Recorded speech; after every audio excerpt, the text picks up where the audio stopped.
a pleasant good afternoon, and welcome everybody back to Game 2 of the ECC baseball tournament between the number 4 seed Molloy Lions and the top seeded St. Thomas Aquinas Spartans. Molloy comes into this game at 19-27 overall, 11-14 in conference play, where Stack comes in as the top seed with a 37-13 record. They're one of the few teams on the East Coast to play all 50 games this year at a 20-5 record in the ECC. And let's give you the starting lineup for the Molloy Lions. Brian Murphy will lead it off. He's the shortstop. Anthony Albertina is the center fielder. He'll bat second. Batting third is the first baseman, Angelo Navetta. Fourth is Michael Ron at second base. Kevin Podell is the third baseman, batting fifth. Elijah Leardom is out in right field. Shaun Hogan is the designated hitter. Ryan Dillon bats eighth. He's the catcher. And out in left field, Anthony Galanudis will round out the order.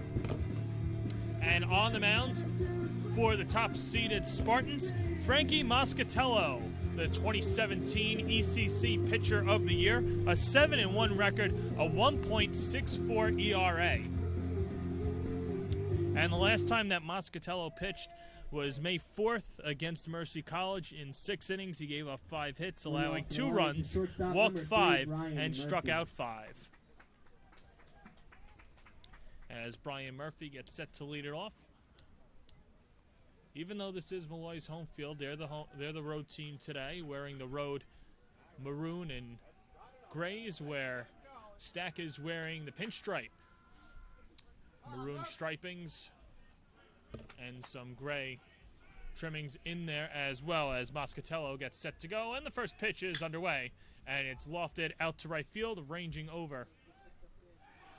And making a diving play and making the catch on the run is Giovanni Dinkum.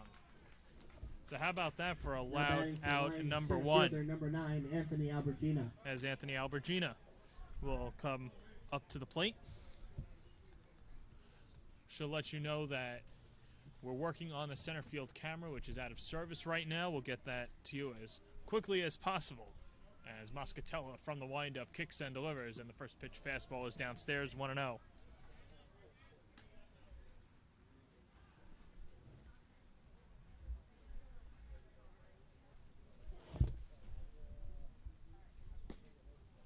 And Albertina ahead 2-0. Albertina hitting .265 on the year, a home run, 14 runs driven in, a .315 slugging percentage. Now the 2-0 fastball right down Broadway, 2-1.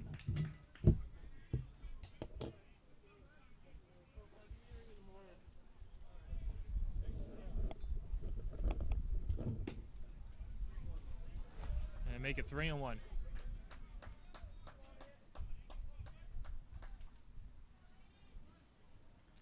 Albertina currently on a 5-game hitting streak. Went 1 for 5 against LIU Post last weekend to round out the regular season. 3-1 on the way. Bounced on the ground to first. High hop for Bobby Morris. He'll take it to the bag himself. 2 down. And that'll bring up the very hot Angelo Navetta. Now batting for the Lions, the first baseman, number 31, Angelo Navetta.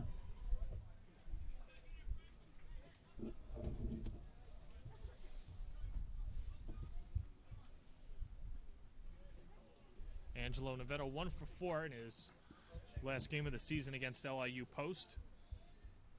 Hitting .292 on the year with 6 home runs and 33 runs driven in, and he takes a strike, 0-1.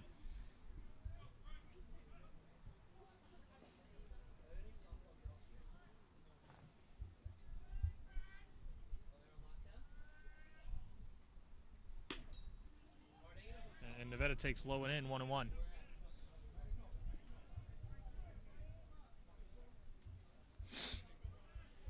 Moscatello out of Rocky Point.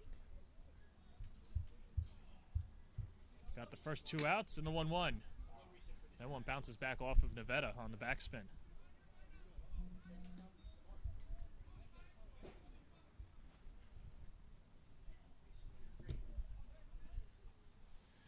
We've got 5 first-teamers on the St. Thomas Aquinas all-conference team.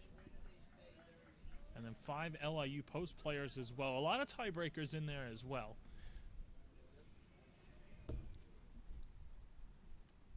Here's the 1-2 that sits upstairs. Let's give you the defense first for Stack while we have him out there. Juan Adorno is in left. Michael Morgan, the center fielder. Giovanni Dinkum out in right field. Anthony Scregia is the third baseman. Joey Pena, the shortstop. Nicholas Lucchese, the second baseman. Bobby Morse at first. Chris Ruiz behind the plate with Frankie Moscatello on the mound. 2-2 on the way. Swung on and missed. He got him with the breaking ball. First strikeout for Moscatello as he delivers a 1-2-3 top of the first inning. No score here with Stack coming to bat.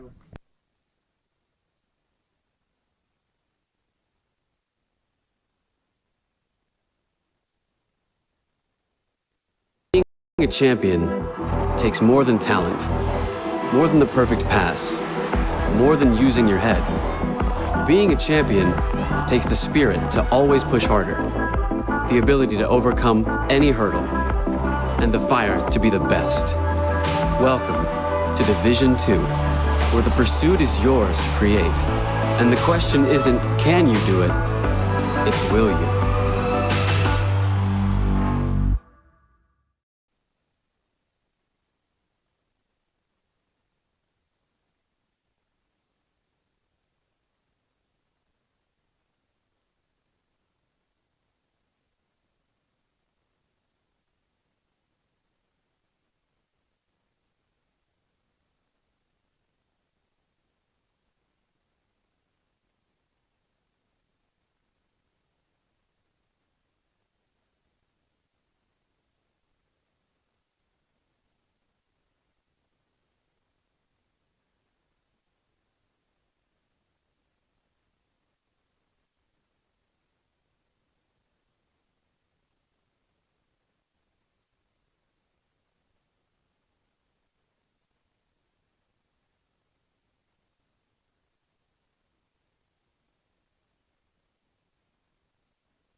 Bottom of the first inning, St. Thomas Aquinas set to bat. We'll give you their starting lineup. Joseph Pena will lead off. He's the shortstop. Michael Morgan is the center fielder. Bobby Morse is the first baseman batting third. In the cleanup spot is Anthony Scregia. He's the third baseman. In the fifth spot is Giovanni Dinkum. He'll be out in right field.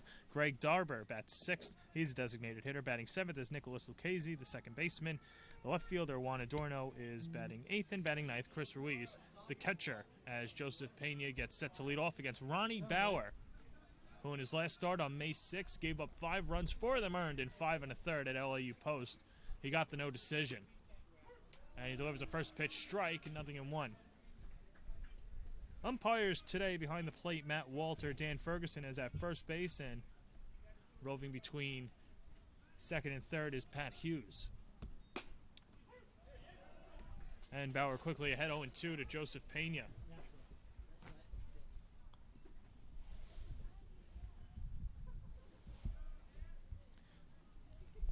Pena hitting .399 on the year as he hooks that one foul, 0-2.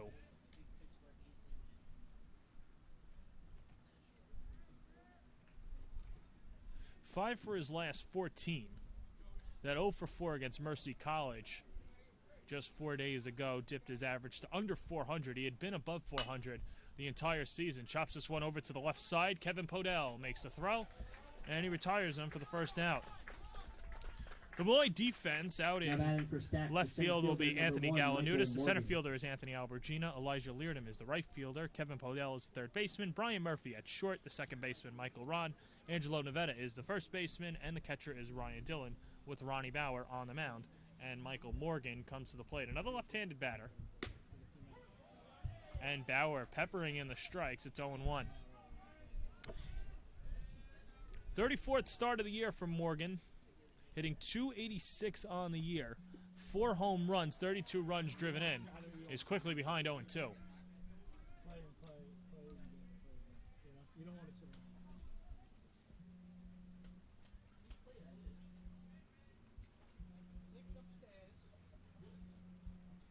Bauer gets the sign, throws a 57-footer, kept in front by Dillon, 1-2.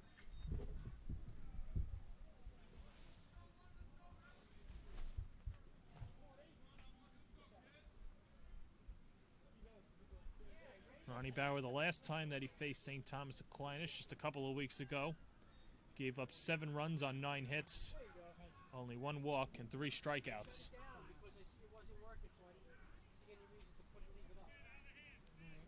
2 balls, 2 strikes, 1 out in a scoreless game last half of the first. Bauer collects a sign from the windup, kicks and delivers, and the 2-2 just upstairs. And Morgan has run the count full.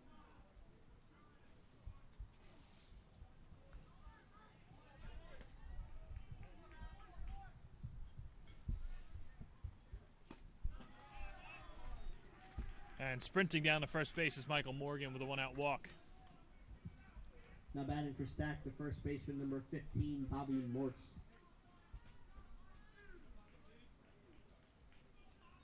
So to bring up Bobby Morse. Morse hitting .284 on the year, a home run, and 12 runs driven in.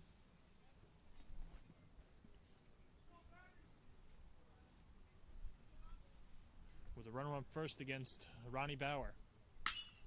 And the pitch, that's hit in the air out to center. The wind will knock that one down. Anthony Albertina lines it up and hauls it in for the second out.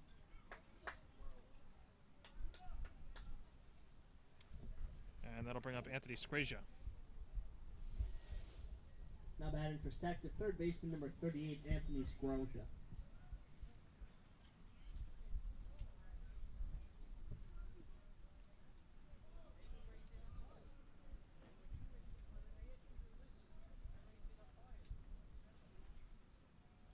Scrazia, the junior.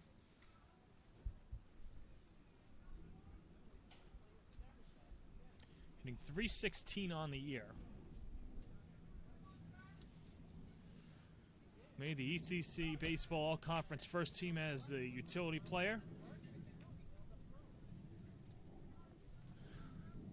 Scrazia, Giovanni Dinkum, Chris Cepeda, starting pitcher, as well as Frankie Moscatello, all on that first team. Joseph Pena as well. This is a stacked lineup. A little play on words there as another throw goes over, and diving back safely is Michael Morgan.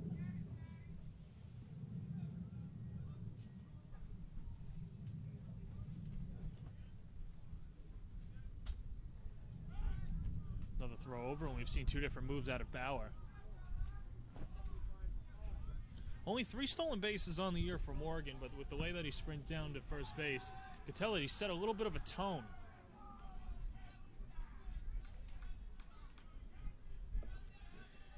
And if you're Scrazia at the plate, well, you might become a little impatient with Bauer not delivering to the plate. You might think, well, he's distracted with the runner at first. He might groove one in there. But he throws a breaking pitch on pitch number 1 for a strike. It's 0-1.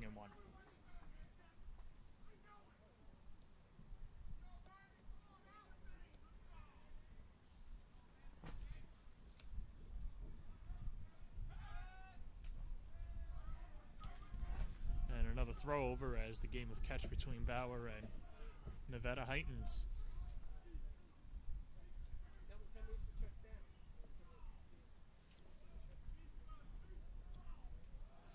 Runner goes, so they guessed right. The breaking pitch stays in the dirt. And Morgan goes down to second base with his 4th stolen base of the year. So very quickly Stack with the runner in scoring position and 2 outs.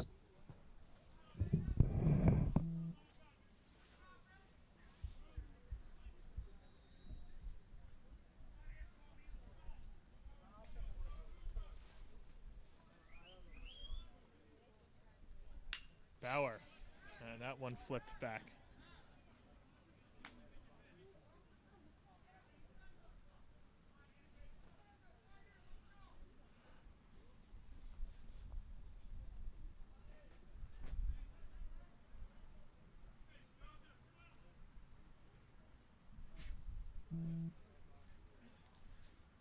Bauer collecting the sign again. The 1-2 pitch, foul tipped into the glove of Dillon, strike 3. First strikeout for Bauer. He works around a 1-out walk and a stolen base. And we played 1 full in a scoreless game between St. Thomas Aquinas and Molloy.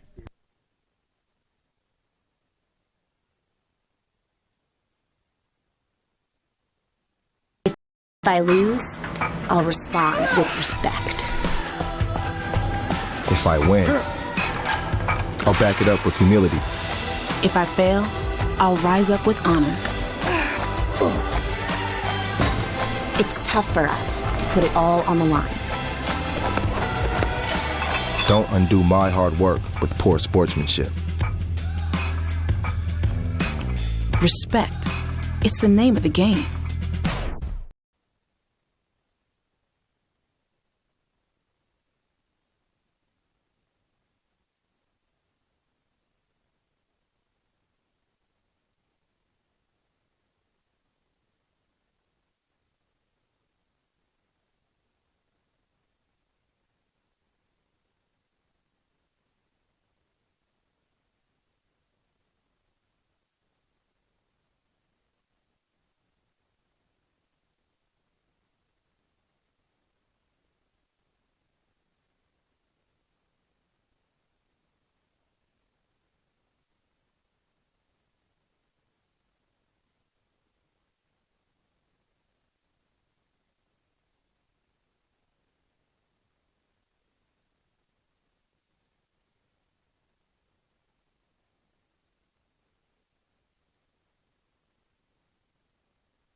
Michael Ron will lead it off in the top of the second inning in a scoreless game between Stack and Molloy.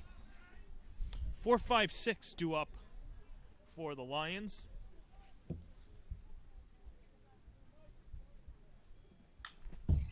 As Ron attacks the first pitch and fouls it back. Count 0-1. Ron hitting .301 on the year, 4 home runs, 33 runs driven in, with a .460 slugging percentage. Went 2 for 5 against LIU Post last weekend. And he's behind 0-2.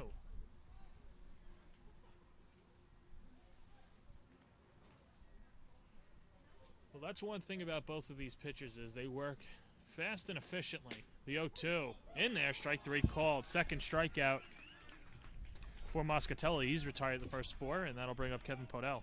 Now batting for Lions, the third baseman, number 19, Kevin Podell.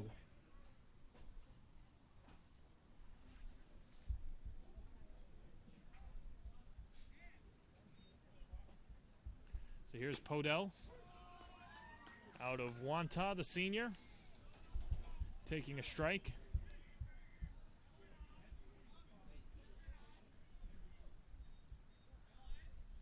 Podell, .275 on the year. Home run, 21 runs driven in. Count even at 1-1. As the wind has started to pick up here at Mitchell Field, you knew it would.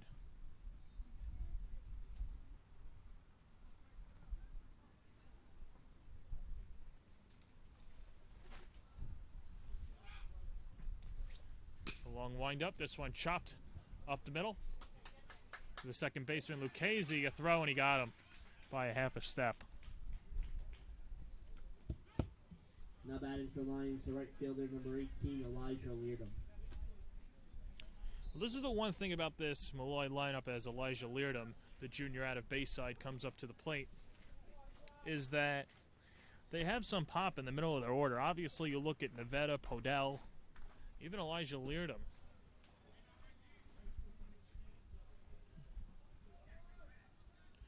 Leardom only 3 home runs, slugging .383.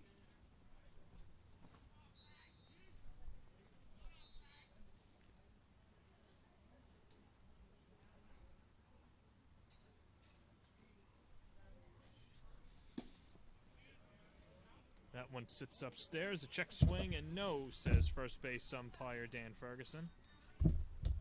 Count 2-0.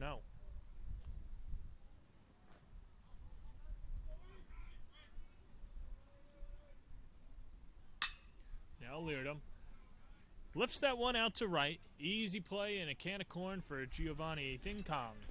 He makes the catch. 6 up, 6 down for Molloy. We'll head to the bottom of the second inning in a scoreless game. Ronnie Bauer back to the mound.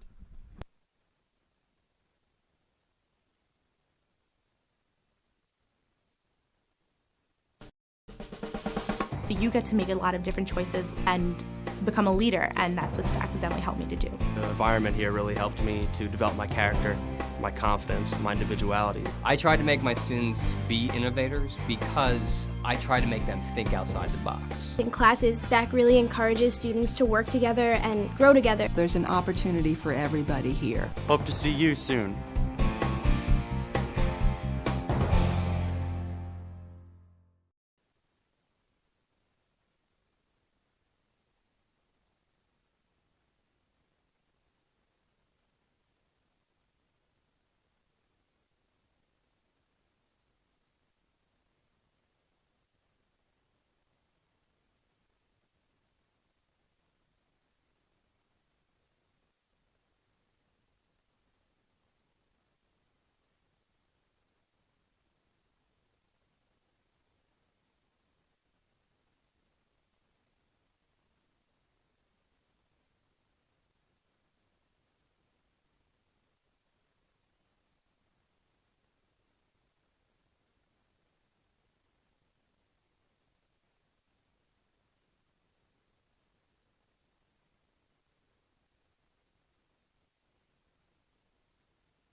Giovanni Dinkum due up for Stack in this bottom half of the second inning.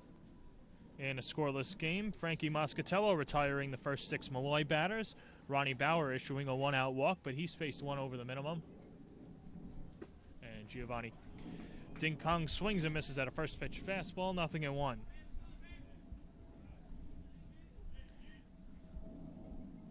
Dinkum an all ECC first teamer as he slashes that one foul. He's quickly behind 0-2. 14 home runs this year, with 39 runs driven in. A power threat in every sense of the word. Quickly behind 0-2 with a couple of fastballs, and he launches that one high.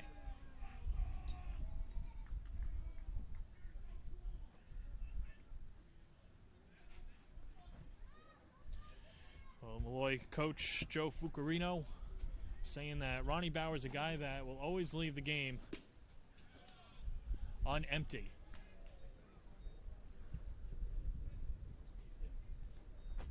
You could say he's ramping it up against Dinkum.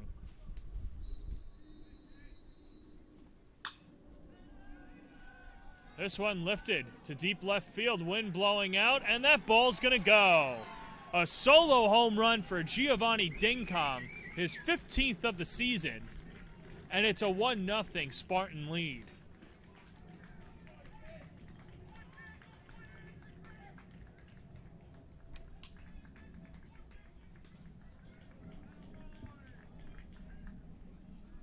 Now batting for Stack, the DH number 12. So Bauer peppered in 2 strikes to start it off, delivered a high fastball, and then Dinkum all over that 1-2 offering, lifting it over the left field fences for a 1-0 lead. Greg Darber attacks the first pitch, and he'll ground out to the second baseman, Michael Ron.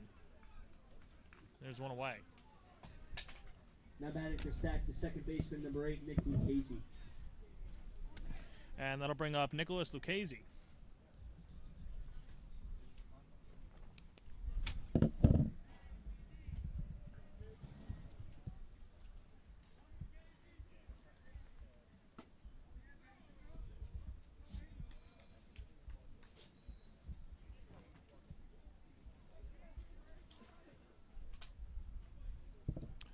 Third start for Lucchese of the season.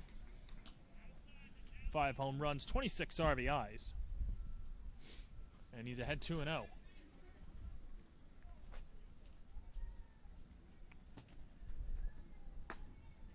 Lucchese, a two-way player.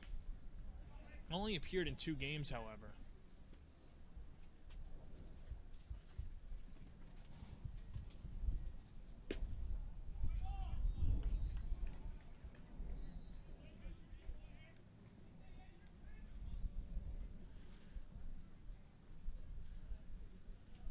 Quickly ahead 3-1, Bauer to the plate. That's in there for a strike. Well, when you look at this Stack lineup, Lucchese Very young, and across this board, not many seniors, only 2 seniors on this team, as this one's floated out to right. Leadham coming on, and he makes the grab, 2 down. But Lucchese, only a freshman, and then you got Anthony Massiano, who's a freshman as well. He gets significant playing time, not in the starting lineup today.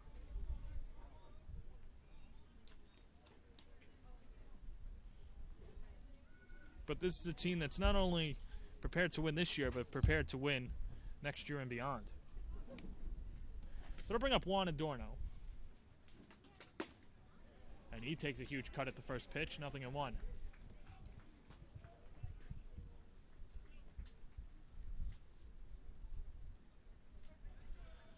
Adorno 2 for 3 on Sunday afternoon against Mercy. Came around to score. Drew a walk as well.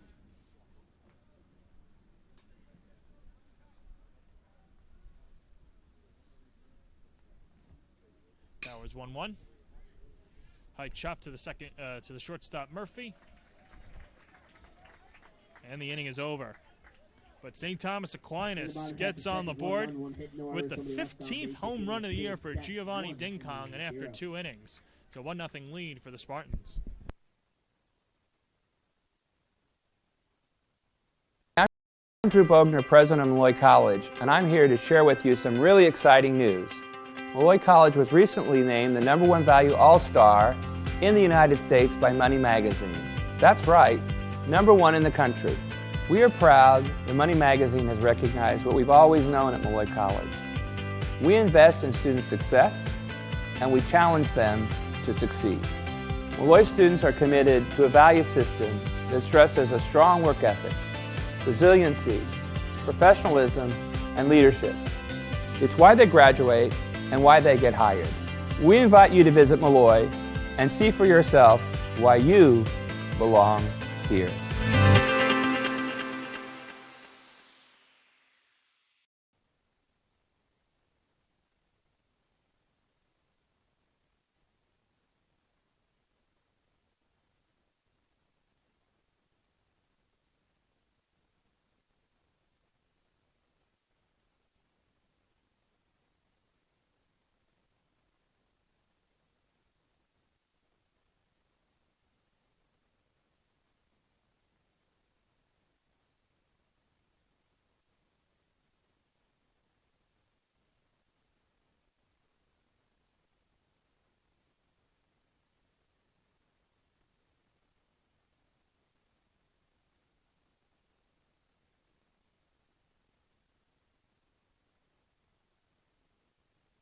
The designated hitter number 10, Shaun Hogan.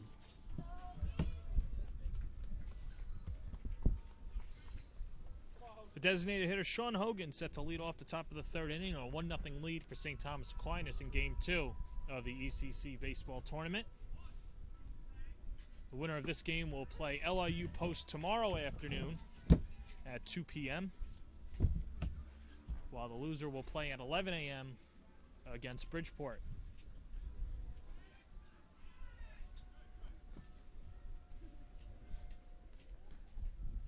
Moscatello to the plate. This one to third.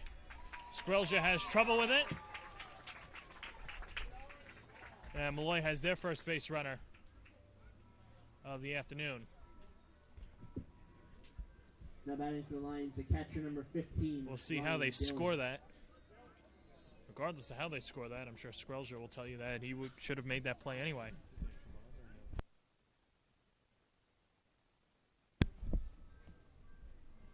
So mark that an error, and that'll bring up Ryan Dillon. Showing bunt, pulling back, and taking low.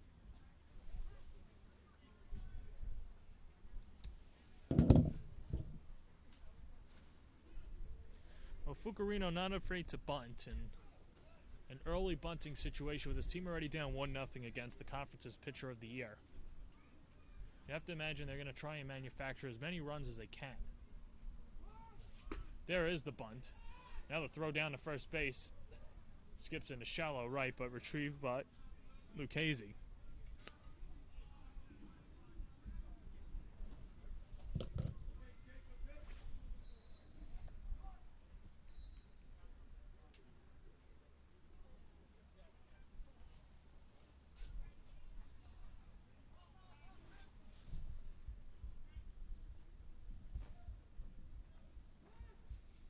Dillon showing bunt again, gets it down towards the left side. Skrelja will go to second.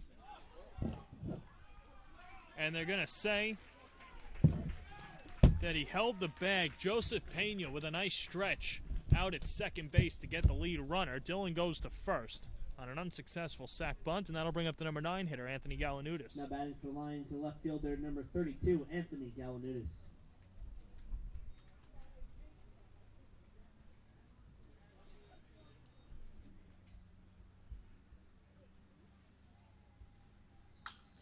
Galanudis first pitch swinging. He flares one foul, 0-1.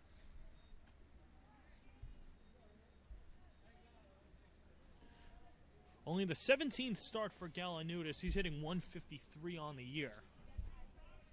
The home run and 11 runs driven in. And the pitch upstairs. Count 1-1.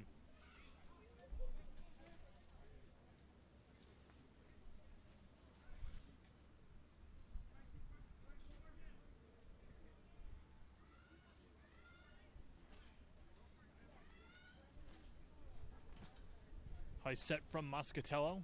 The righty deals. That one stays way high. 2-1.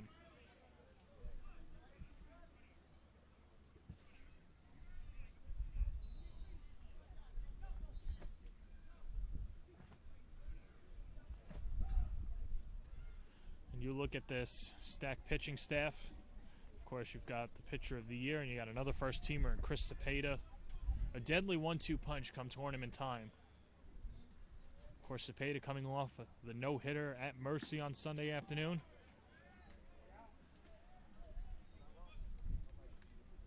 Was nearly perfect. He just hit 2 batters in his 7 innings of work. 4 over the minimum.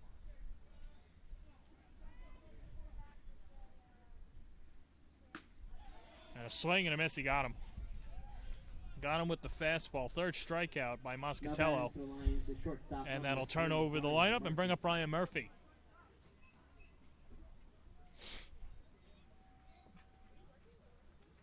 Brian Murphy, one of the more important hitters in this Molloy lineup. And what he's able to do once he gets on base. Leads the conference in stolen bases. And he rips a single to center. Moving station to station and stopping at second is Ryan Dillon. And on at first base for the first hit for the Lions this afternoon is Brian Murphy, and that'll bring up Anthony Albertina.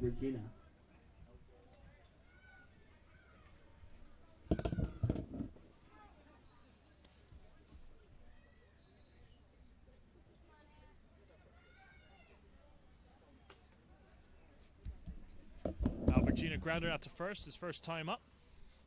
And Molloy pressuring Moscatello in his 3rd inning of work. And he takes a little low, 1-0.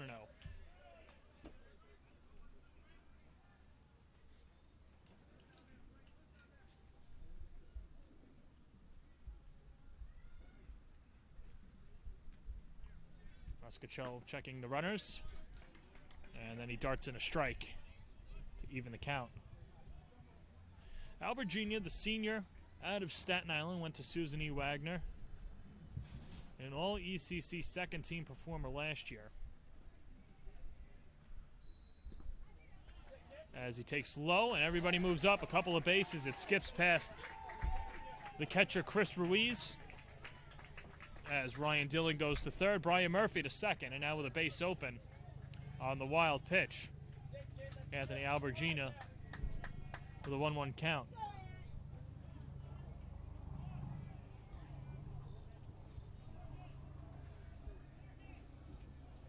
So I mentioned Albertina, 2nd teamer last year, didn't qualify for a team this year. The 2-1. That one's popped up left side in foul territory. The 3rd baseman Skrelja there, and he makes the grab. Nice play by Skrelja. And he gets Moscatello out of a jam in the 3rd inning. We've played 2.5, a 1-0 lead for St. Thomas Aquinas.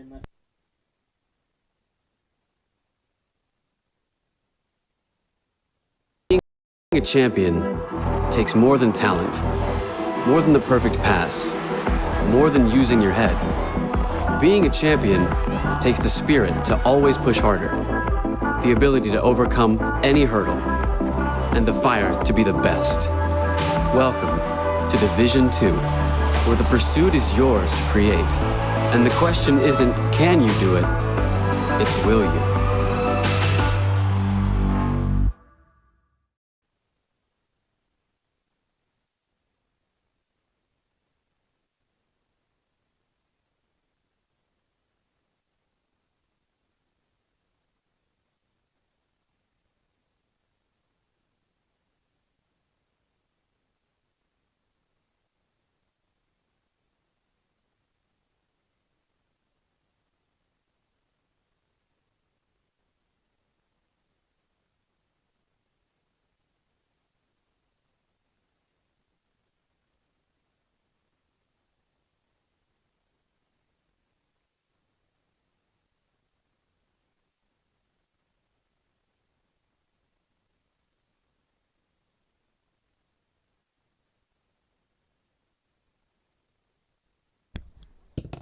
No runs, a hit, and no errors for Molloy. A run on one hit and one error for St. Thomas Aquinas as we enter the bottom of the third inning. 9-1-2 due up for the Spartans as Chris Ruiz, the catcher, digs in.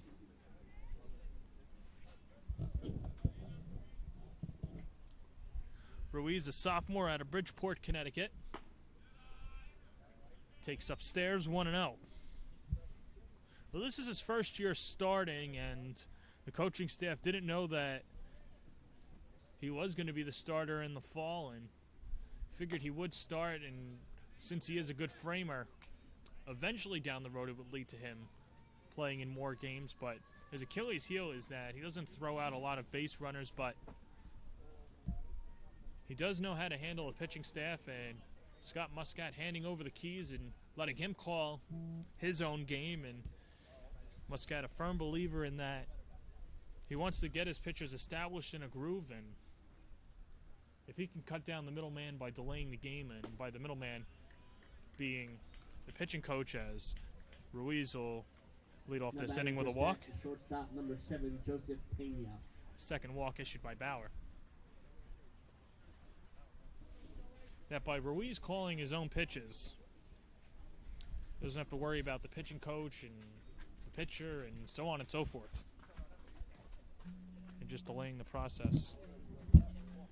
So top of the order, and that'll bring up Joseph Pena.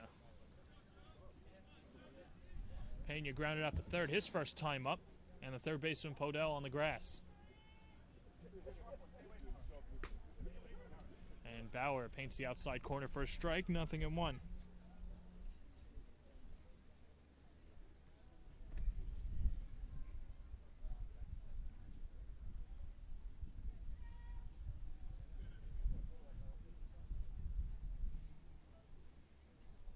Pena 1 for 3 against Molloy his last time here at Mitchell Field. Went 3 for 5 in the game prior. So quite a doubleheader for Joseph Pena. That doubleheader, of course, coming on April 29th. 1-1, runner goes, hit and run is on. It's in the hole, and it's successful for a base hit. With Ruiz running on the pitch, that'll allow him to go to third. And now Stack with runners on the corners for Michael Morgan.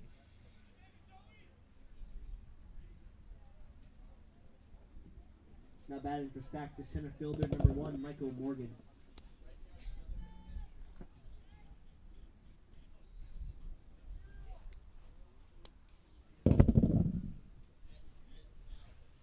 So Morgan was behind 0-2 his last time up, and then drew 4 straight pitches out of the zone. Bobby Morse flew out, and then Anthony Squells just struck out to get Bauer out of it. But Stack applying the pressure second time through the order. Runner goes on the first pitch. There's a hit and run, grounded to third.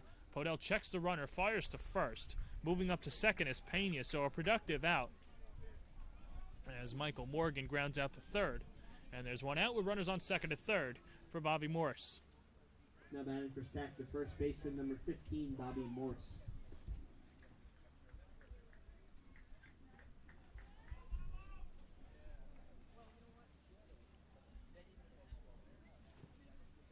So Morse with the fly out, 2 for his last 10, as the infield is drawn in on the right side. And the first pitch chopped foul up the third base line, 0-1.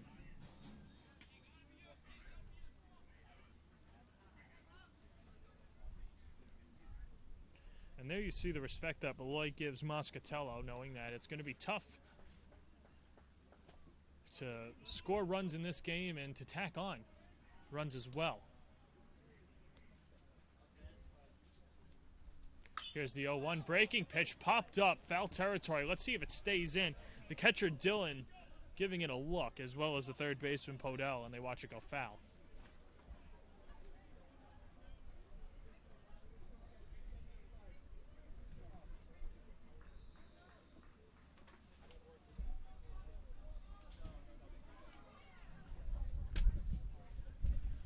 So the infield still drawing in on the right side. The right fielder, Elijah Leardom, a step in, but otherwise straight up as the wind starts to blow in from right.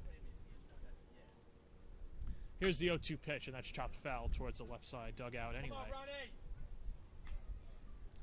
And it'll stay at 0-2.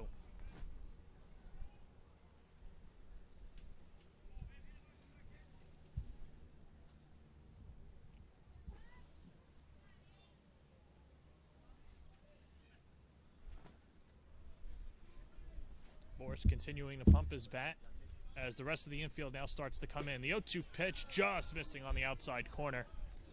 Bauer thought he had it, but Matt Walter, the home plate umpire, saying just a little bit outside.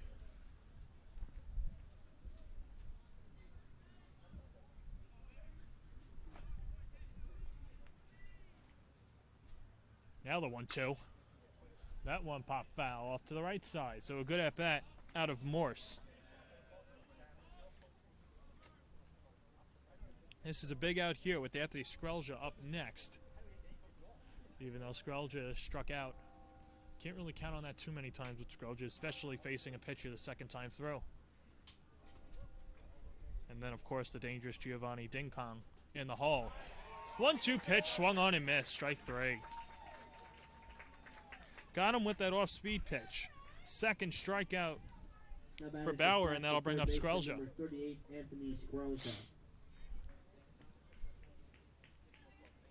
Skrelja made that nice play in the top half of the third inning to get Moscatello out of it with runners on second and third and 2 outs. Now let's see if he can deliver at the plate. First pitch, breaking ball, floats upstairs, 1-0.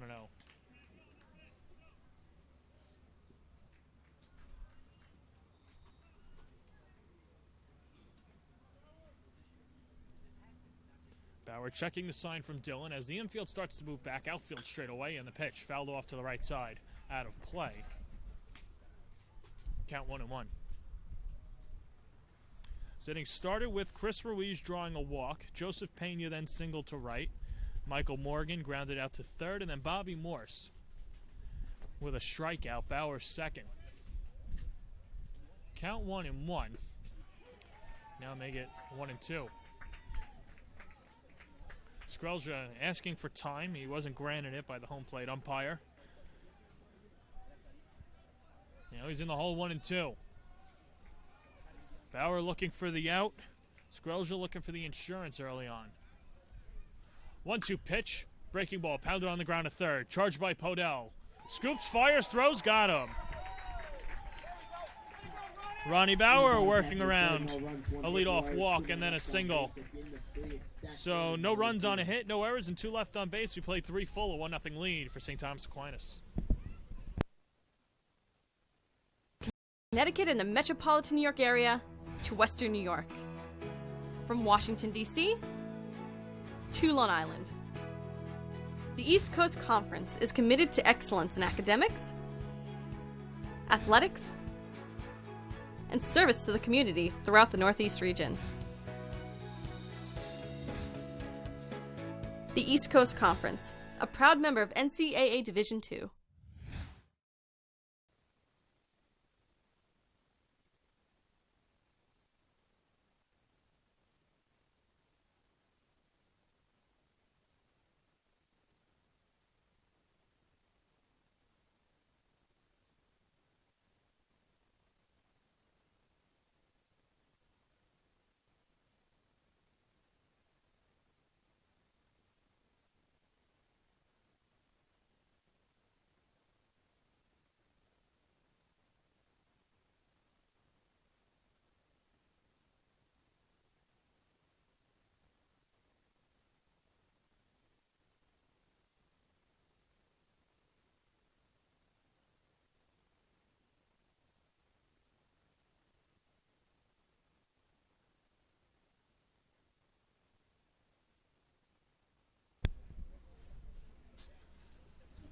Top of the fourth inning, 3-4-5 due up for Molloy as St. Thomas Aquinas leads the Lions 1-0. Angelo Nevada, who struck out his first time up, the left-hander, sets to dig in against Frankie Moscatello in his fourth inning of work. Molloy, even though it's early, saw its first 6 batters be retired by Moscatello and then started to put something together. Shaun Hogan reached on an error. Then he was thrown out on the base paths, but Ryan Dillon, the sacrifice bunt reached and then got to third base on a single by Brian Murphy. So they had second and third with 2 outs, and then Anthony Albertina popped out to end the threat. 0-1, grounded to short. Room service hop to Joseph Pena. Throw across the diamond. Nice scoop by Bobby Morse. And Neveda's retired for the first out.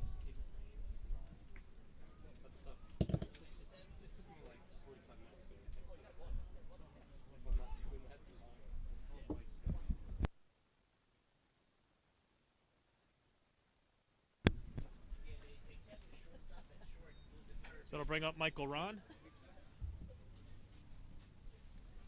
Ron 0 for 1. He struck out in the first inning, and he waves and misses at the first pitch. 0-1.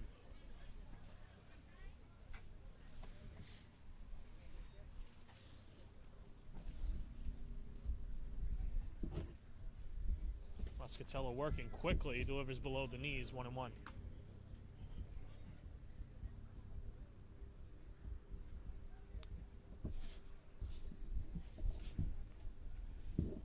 So this just letting the viewers out there know we've lost the center field cameras, so bear with us as that one's rolled to short. And Ron's retired for the second out. 2 opportunities for Joseph Pena in the fourth inning. He's handled both of them smoothly, and that'll bring up Kevin Podell. Now batting for the Lions at third baseman, number 19, Kevin Podell.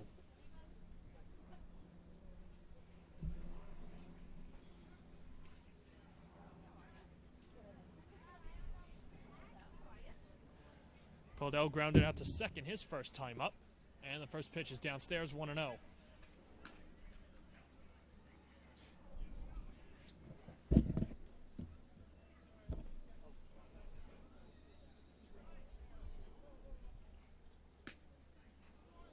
Stays low, 2-0.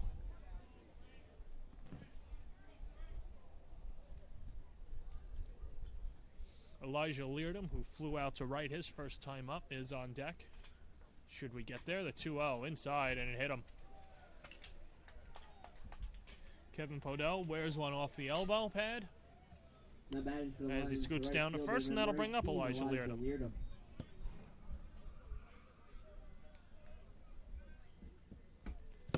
Fourth base runner for Molloy. And now a righty-on-righty matchup. And he takes downstairs, 1-0.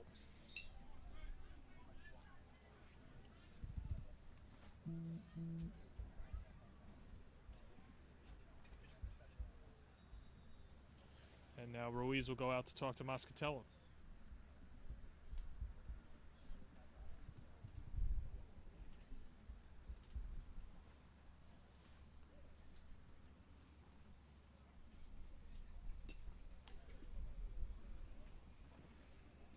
So after the discussion, Leardom ahead 1-0.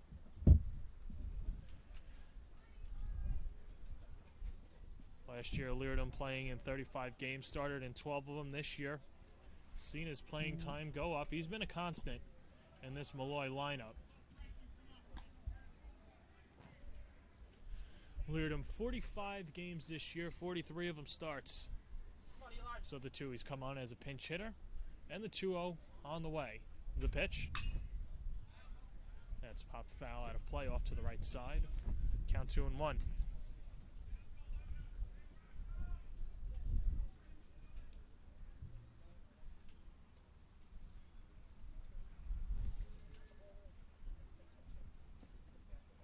Moscatello with a quick throw over to first. It's kind of like a no-looker.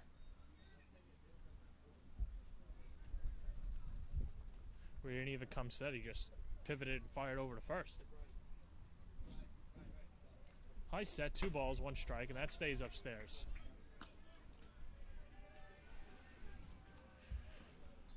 Moscatello hasn't walked the batter yet. He's had a couple of 3-ball counts. The only free pass he's given up has been the hit by pitch. Now the 3-1. Lifted to center. Morgan had trouble finding it, but now he does. Charges in, makes the grab, side retired. So Moscatello walks around a 2-out hit by pitch. We've played 3.5, a 1-0 lead for St. Thomas Aquinas.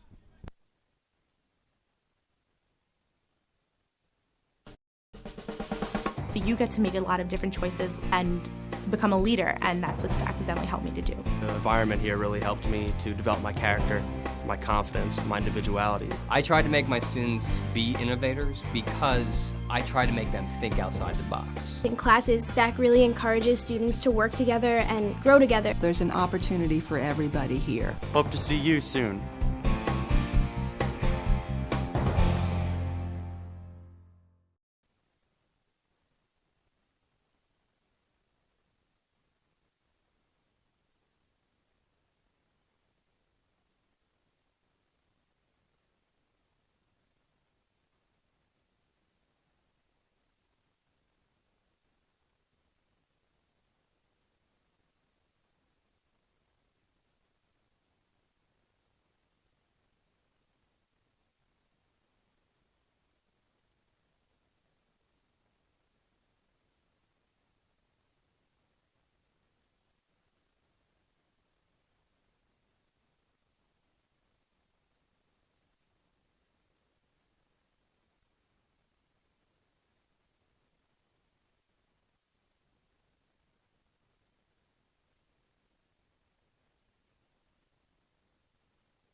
So Giovanni Dinkum, who's responsible for the only run in this game, leads off the bottom half of the 4th inning. He hammered a solo shot in the 2nd, his 15th of the year, as he gets ready to face Ronnie Bauer in his 4th inning of work, and he takes low and away, 1-0.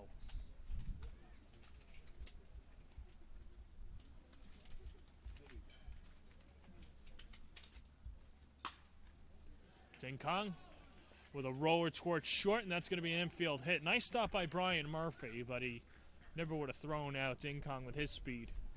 So Dinkum now 2 for 2, and that'll bring up Greg Dauber. Now batting for Stack, the DH, number 12, Greg Dauber.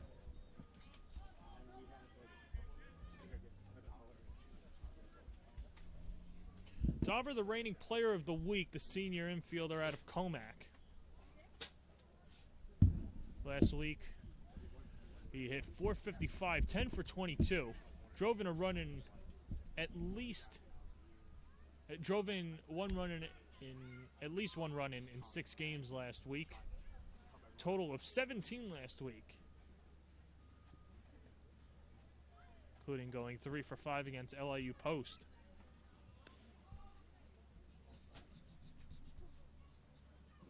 Dinkum runs. Here's the throw down to second. Not in time as it skips off the shoulders of Dinkum off to the left. But another stolen base for Dinkum.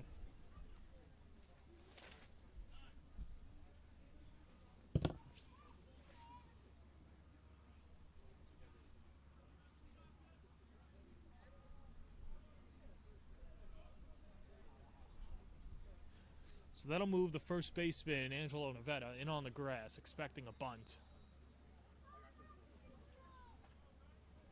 And I find a bunt interesting here because you've got your number 6 hitter up and a runner already in scoring position. He doesn't bunt. This is grounded to short. Dinkum was running on the pitch, and Murphy picks him off. Not the best base running out of Dinkum, as he's retired for the first out. Now batting for Stack, the second baseman. Play was right in front of him. You just have to imagine that he didn't know where Murphy was, and he probably thought that Murphy was shaded over and wouldn't have had an opportunity to throw him out. So Dauber on at first, and that'll bring up Nicholas Lucchese, who flew out to right, his first time up in the 2nd inning. A 1-0 lead for St. Thomas Aquinas in the last half of the 4th with a runner on first and 1 out. And the pitch is whacked foul out of play off to the right. 0-1.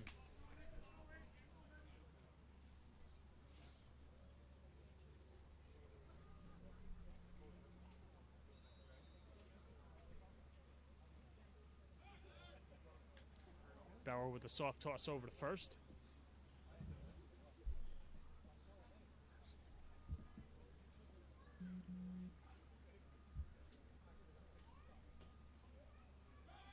Bauer, another throw over.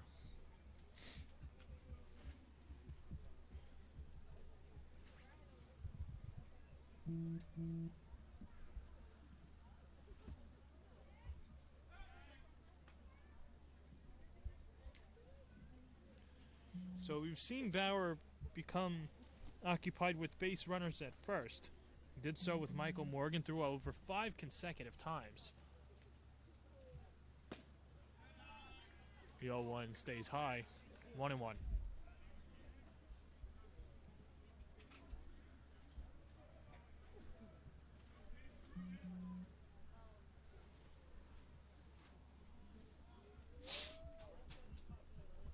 Bauer glancing at the signs. Here's the 1-1 breaking pitch in there for a strike knee high on the inside corner. Count 1-2.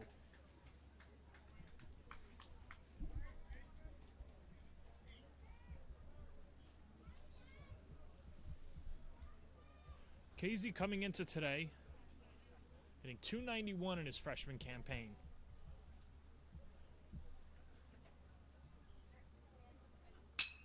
Now the fastball driven out to right, ranging towards the foul line is Leardom in foul territory. Dives, cannot make the play. And we'll do it all again.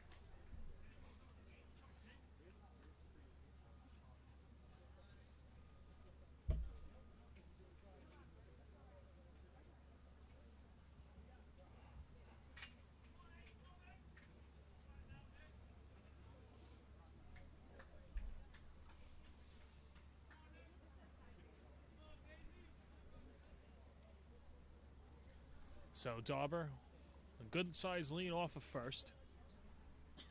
Bauer checks the runner, checks the sign, now throws over.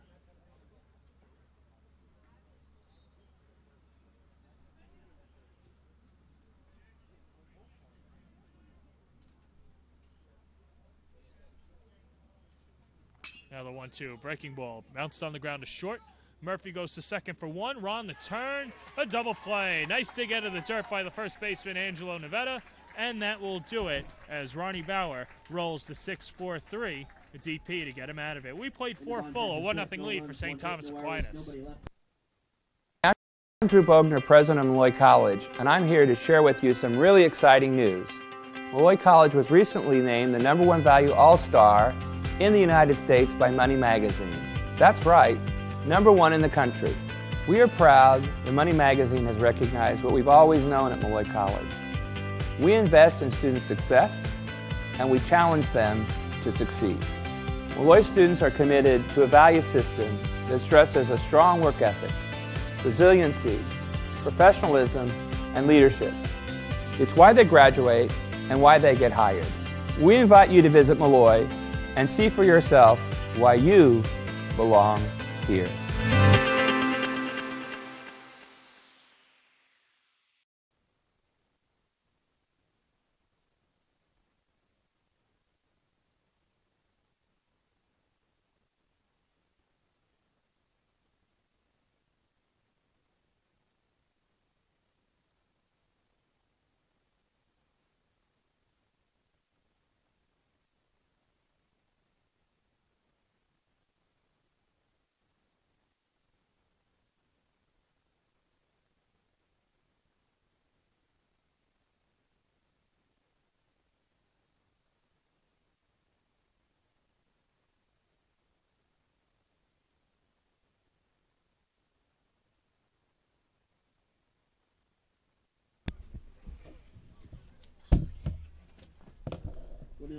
Top 5, 1-0 lead for St. Thomas Aquinas over Molloy. 7-8-9 due up for the Lions as Shaun Hogan, who reached on an error his first time up. He was the first base runner of the day for the Lions as he flares his first pitch foul off to the left side, 0-1. Shaun Morgan reached on an error. He was the first base runner, as we mentioned. And Brian Murphy, the only hit for the Lions in 4+ innings against Frankie Moscatella, who retired the first 6 in a row and has gotten out of the only jam that he faced in the third inning. Fourth inning was rather easy. Got a couple of ground outs. He hit Kevin Podell, but then got the fly out of Elijah Leardom. Even 1-1, comes to the plate, and he's downstairs, 2-1.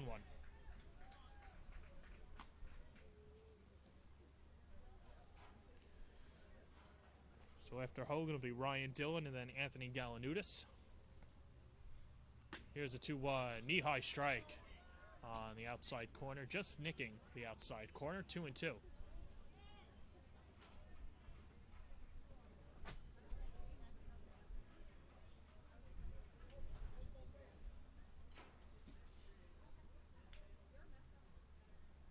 And now the pitch, just a little lower, and he's worked the count full.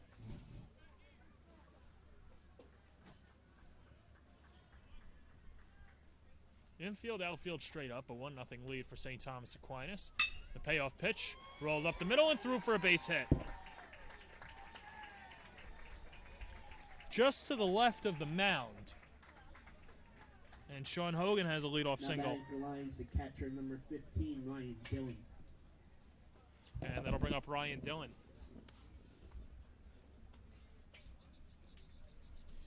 Dillon, the unsuccessful sacrifice bunt his last time up. Chopped it over to the third baseman, Anthony Skrelja. Then he threw over to second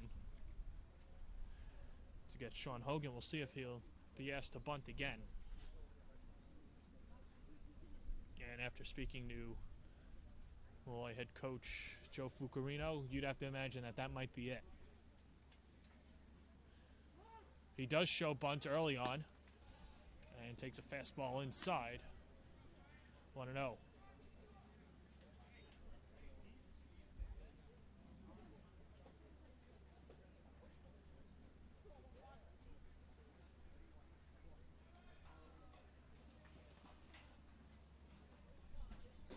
So Dillon showed bunt early on the first pitch. Let's see if he does so again. He does. Takes downstairs and it's 2-0.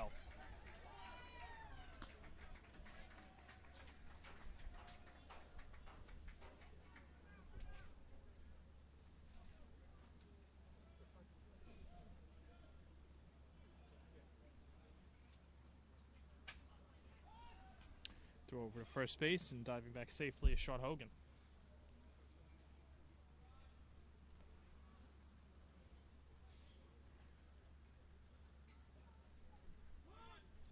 Showing bunt down. He gets it towards the first base side as Bobby Morse throws it to the covering second baseman Nicholas Lucchese. So a successful sacrifice bunt for Ryan Dillon goes by way of 3-4. Moving up to second is Shaun Hogan, and that'll bring up Anthony Galanudis, the number 9 hitter. Left fielder number 32, Anthony Galanudis.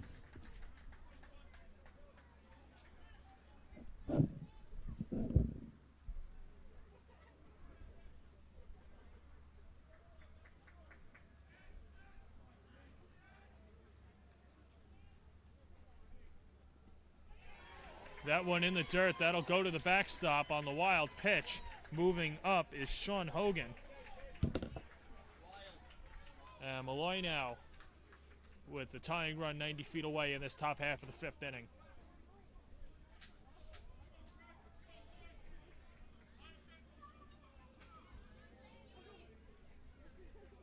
This will bring the infield in, and that goes to show how good Ronnie Bauer has been on the mound as well. And the pitch, a little low, 2-0. After Galanudis is the top of the order.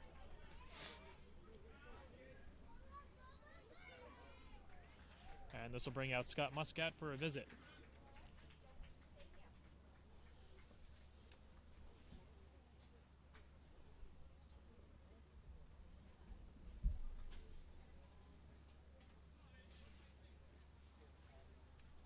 So you'd have to imagine that this is just to calm down Moscatello, but also maybe discuss the possibility of walking Galanudis. Maybe it be 3-0 and then take your chances with Murphy for a double play, but that's even tough because Murphy's one of the fastest players in this ECC.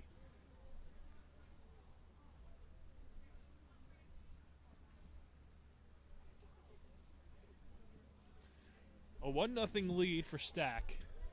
but Molloy threatening in this top half of the fifth. Runner on third and one out. The infield drawn in. Outfield a couple steps in as well. The 2-0 pitch. Outside corner strike, 2-1.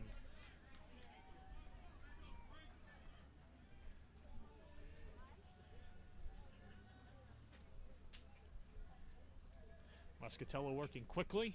The 2-1 pitch. Off the glove of the first baseman, Morse. And they don't get the out at first. So Galanudis is safe. Shaun Hogan was not running on contact. And Molloy has runners on first and third. Now batting for Lions is shortstop number 3, Brian Murphy. So it's an infield hit as it was hit hard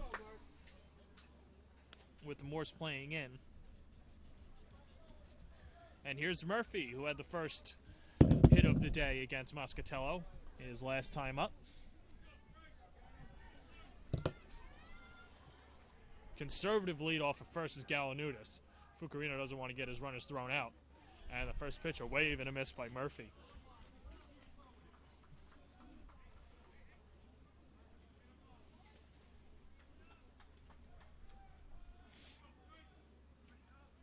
All Murphy has to do is just hit one the other way or get one in the air. Deep enough to bring Hogan home.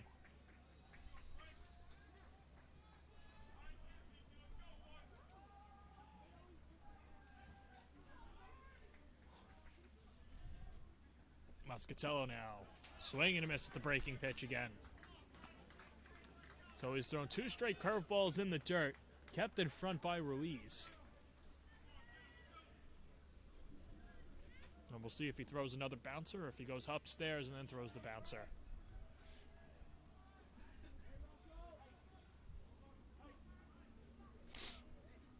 No balls, 2 strikes, 1 out. Runners on the corners. A 1-0 lead for Stack. The pitch. Curveball swung on and missed. Strike 3. He threw 3 straight curveballs in the dirt, and Murphy chased them all.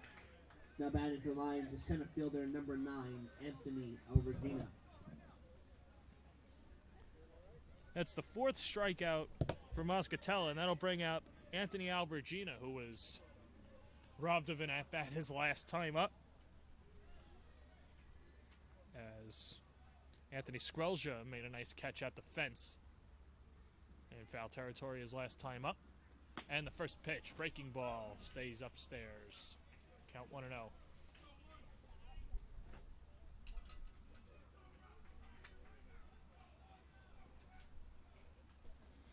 Albertina 0 for 2 on the day. As we mentioned, the pop out. He grounded out in the first inning as well.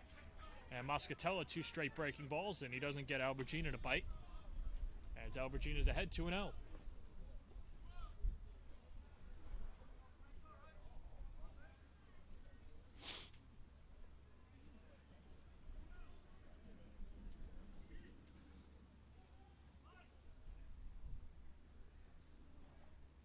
Muscatello getting the sign, comes to the plate, fastball stays inside.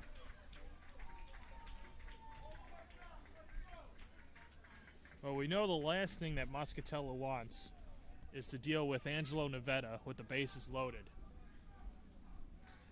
But he's a pitch away from that scenario. Here's a 3-0 taking all the way, and he walked him.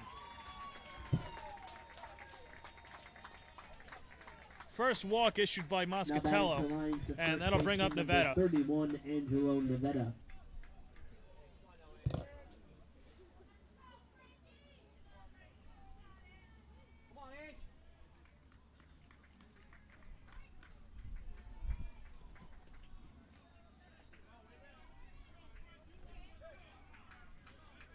Bases full of Lions in the top half of the 5th inning. A 1-0 lead for Stack. As Muscatello steps off. And now they'll shift on Navetta. So the third baseman, Skrelja, now going to the right of second base.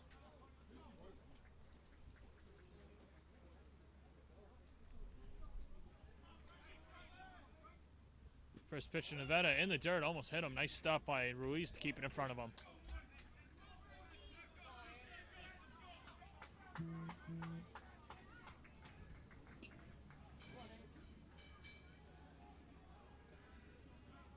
Hogan a huge lead off of third. He could take as much real estate as he wants.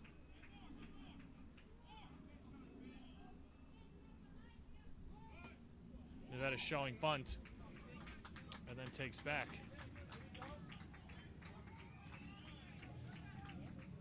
Pretty interesting to shift the third baseman over to second with a runner at third, even though it's 2 outs. You have to imagine a ground ball to that side. Of course, they've got the flow charts on Nevada, but you'd have to imagine with the left-handed hitter, what doesn't incline Hogan to just try and steal home? If he could beat the pitch to the plate, why not? This one bounced over to second, so it pays off. Sprelja, who was shifted over there, retires Nevada. Best scoring opportunity for Molloy, and Moscatelli gets out of it. So they leave him loaded. We'll head to the bottom of the fifth. 1-0 lead for Stack. If I lose, I'll respond with respect. If I win, I'll back it up with humility. If I fail, I'll rise up with honor. It's tough for us to put it all on the line. Don't undo my hard work with poor sportsmanship. Respect. It's the name of the game.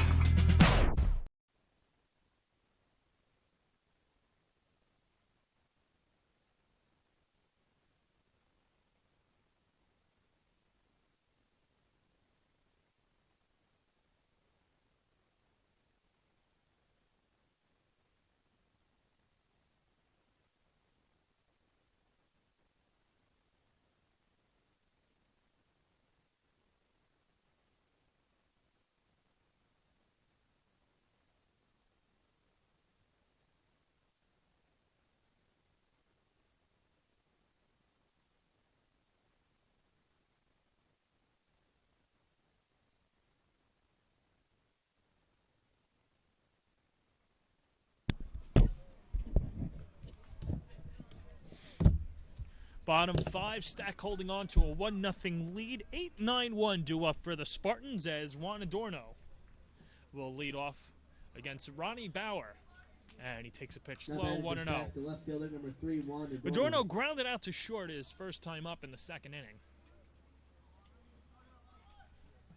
Third baseman Podell even with the bag, and that pitch is lined to left, and that's going to fall for a base hit as it touches up on the line. Making the turn and heading to second is Adorno.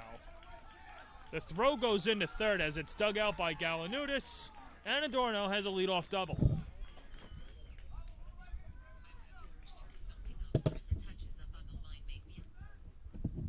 Now batting for Stack, the catcher number 23, Chris Ruiz.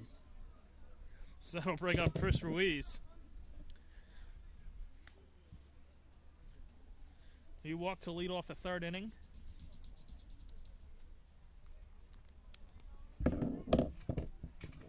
And once again, Nevada at first base, inching in, expecting a bunt.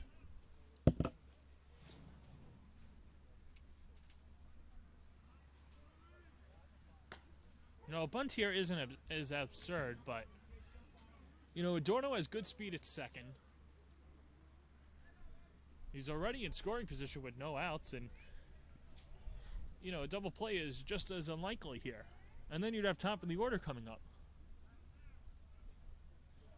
Now he does show bunt as Bauer throws over the head of Ruiz.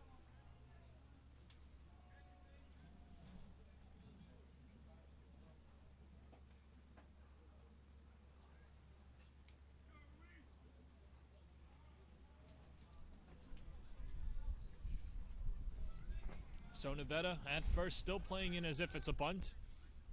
He does not bunt as Bauer just misses the inside corner. It's 2-1.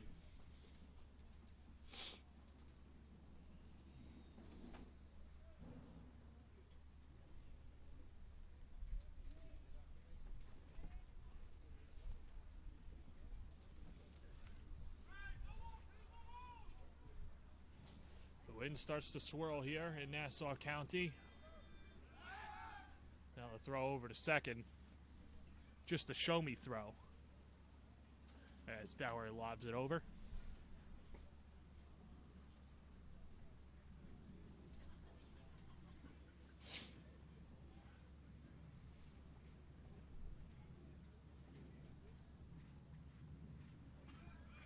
Bauer once again stepping off.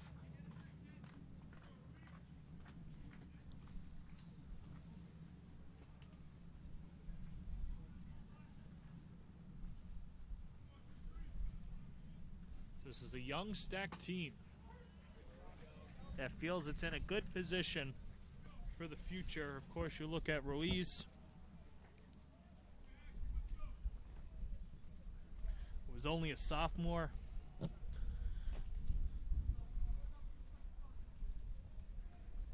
You look around as well, Juan Adorno, the redshirt junior. He'll be there next year. Michael Morgan is a sophomore. This one into the gap in left center field. That's going to fall for a base hit. And Stack's going to tack on. Rounding third and heading home is Adorno. Sliding safely into second base is Joseph Pena with an RBI double. And it's 2-0 Spartans. So back-to-back doubles to lead off this bottom of the fifth inning. And St. Thomas Aquinas doubling its lead. Now batting for Stack, the shortstop, number 7, Joseph Pena.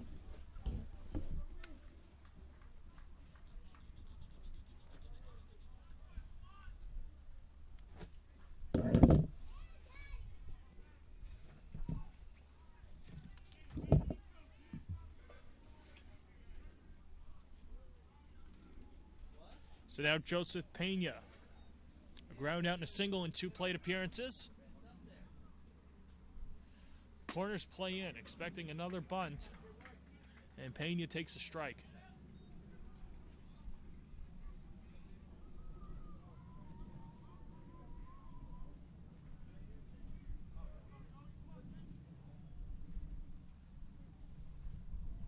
Bauer, a couple of shakeoffs. Now to the plate.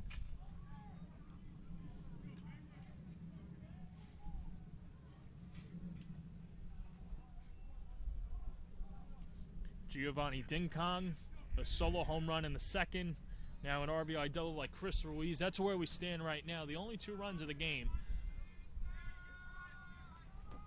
Both scored by St. Thomas Aquinas. And that pitch is low, 2-1.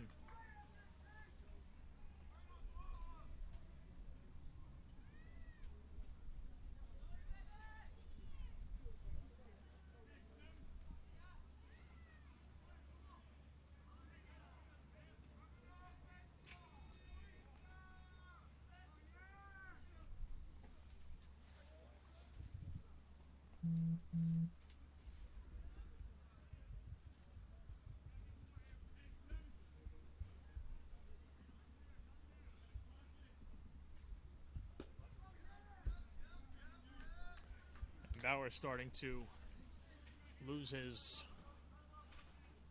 grip on the curveball. To Joey Pena, who Scott Muscat said that he responded to his team, or Joey Pena responded to his message to the team when the team got off to a slow start. Muscat calling him the number 1 player in the conference. He's 4th in the nation in on-base percentage, and you see it there.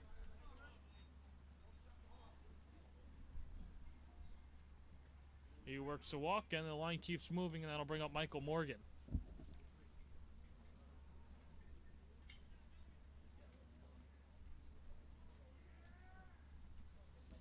Third walk issued by Bauer. And that'll bring out a conference to the mound.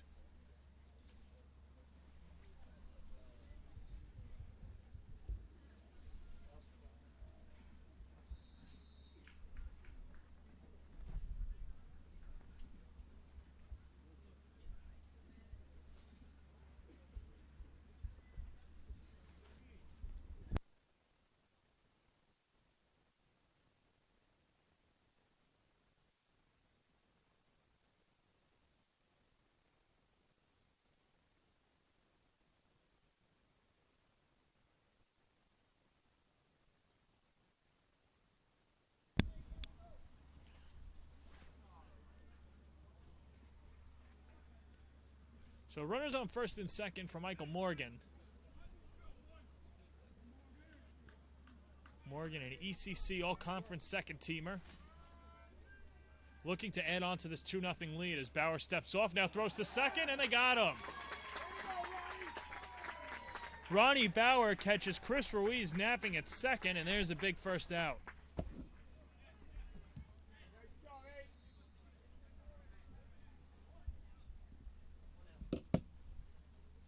And now a double play can get him out of this. Morgan walked in the first and then stole second base. He was stranded there, then grounded out to third in the third inning. Runner on first and one out, and he takes a fastball low, 1-0.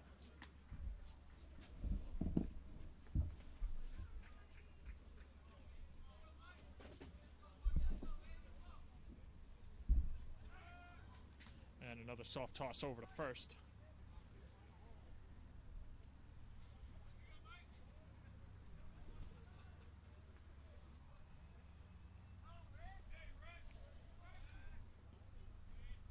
Bauer a little lower this time on target.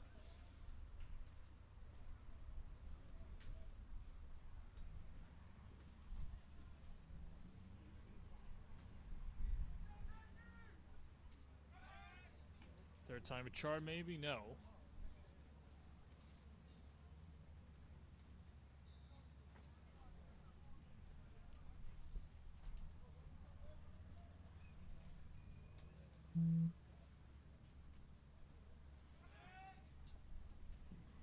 This time another close throw. 3 straight times that Bauer's thrown over.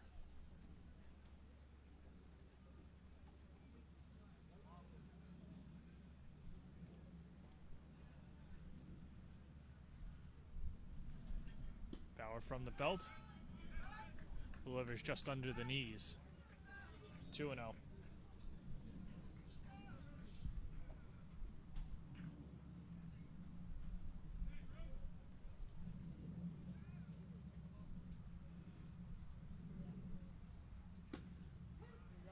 And Bauer gets the strike, 2-1.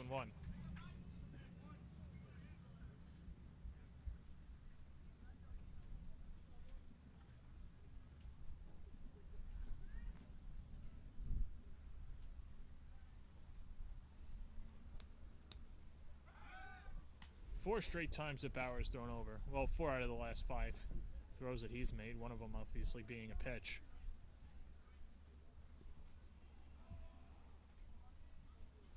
This inning started with back-to-back doubles by Juan Adorno and Chris Ruiz. Runner goes, a 2-1 pitch. Baltimore chop over to second. Second baseman Ron, what a play with the glove over to first.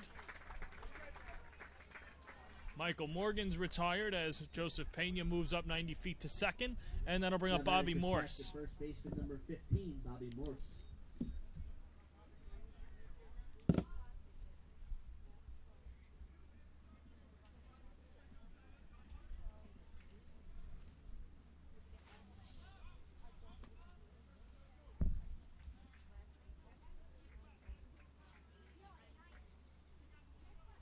Morse 0 for 2 with a fly out and strikeout. First pitch, check swing, and he held up.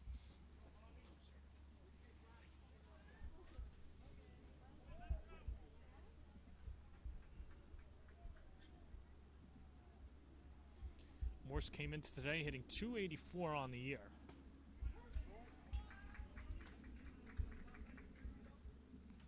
As he takes a strike. 1 home run, 12 runs driven in.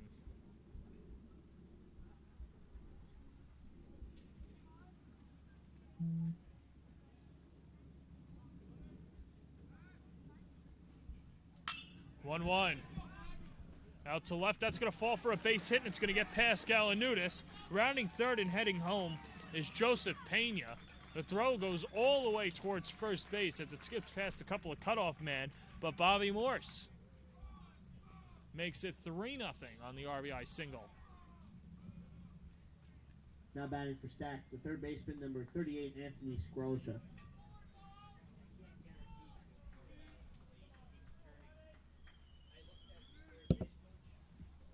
And that'll bring up Anthony Scrolcia. Strikeout and a ground out in 2. at bats, and he waves and misses at the first pitch. Count 0-1.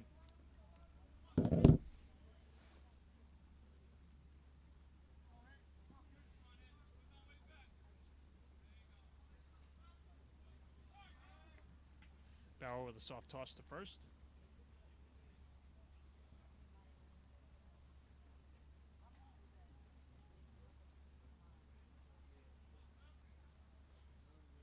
Now the 0-1 runner goes. Hit and run was on, and it's fouled off.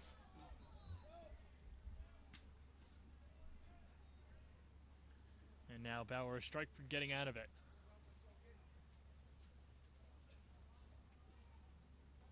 Already 2 runs across in this 5th inning.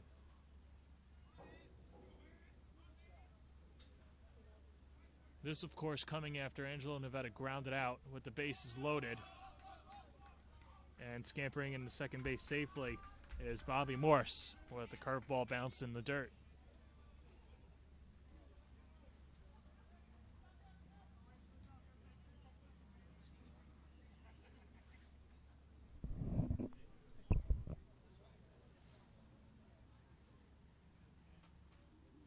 Bauer checking the runner, then checks the sign, comes set, does it all again, and delivers high.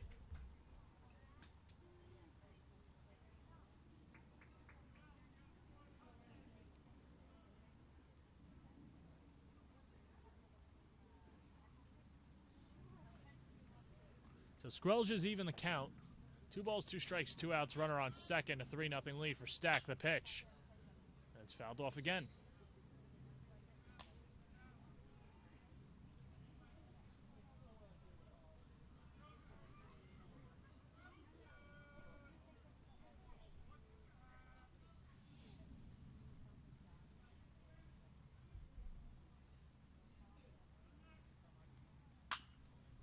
This one top back to the mound. Bauer comes up with it, and that's that. But St. Thomas Aquinas gets 2 across in the bottom of the 2nd inning on 3 hits, no errors, and 1 left on base. 3-0 lead for the Spartans as we head to the 6th. Connecticut and the metropolitan New York area to Western New York. From Washington, D.C. to Long Island. The East Coast Conference is committed to excellence in academics, athletics, and service to the community throughout the Northeast region. The East Coast Conference, a proud member of NCAA Division II.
Second baseman, number 11, Michael Ron. 3-0 lead for Stack as we start the top of the 6th inning. 4-5-6 due up for Molloy. Michael Ron, who's 0 for 2 on the day with a strikeout and a ground out, digs in against Frankie Moscatello.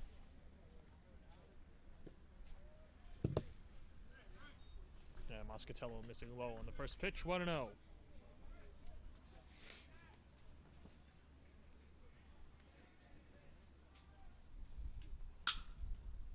This one chopped to second. Room service hop for Lucchese. He'll whip it on over to first, 1 down. Now batting for the Lions, the third baseman, number 19, Kevin Podell.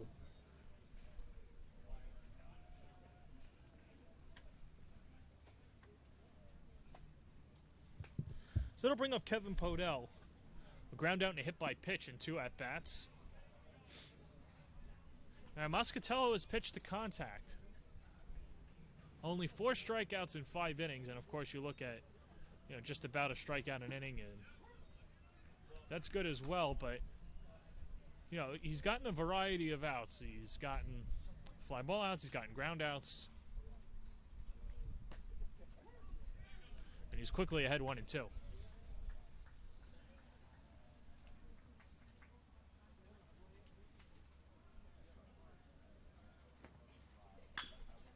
Curveball to short. Pena, 2 down. Now batting to the Lions, right fielder number 18, Elijah Leardom. So 2 quick outs, and that'll bring up Elijah Leardom. Leardom, he's 0 for 2 with a couple of flyouts. Flew out to left in the second and flew out to center in the fourth. Now the 0-2 pitch, breaking pitch in there for a strike. Count 0-1.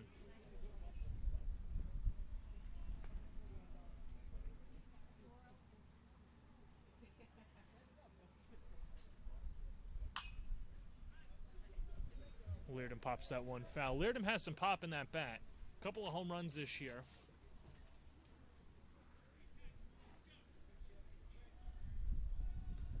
But Molloy looking for base runners. Moscatello, the pitch. Check swing. Leardom did not go around. Count 1-2.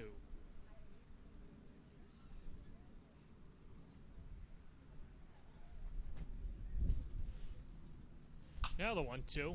And that's topped foul up the right field line. Count 1-2. As the wind starts to pick up here at Mitchell Field. It's been on and off all afternoon. The first game had good weather, and then just the temperature dipped in game number 2. Curveball low, 2-2.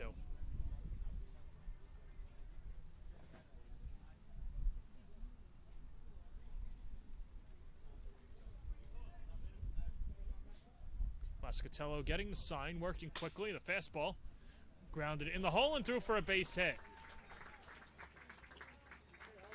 Elijah Leardom just chopping it past the outstretched glove of Joseph Pena. And a 2-out base runner for Shaun Hogan.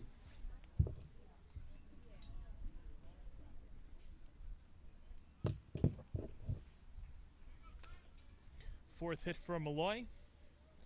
And that'll bring up Hogan, who's 1 for 2, but he reached both times. Reached on an error in the third, and then had a single to left his last time up in the 5th inning. He led off that 5th inning with the single and then was sacrificed over to second. An infield single by Anthony Galanudis.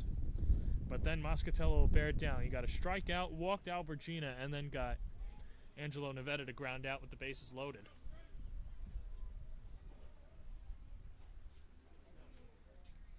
Here's the 1-0. Fastball sits inside. 2-0.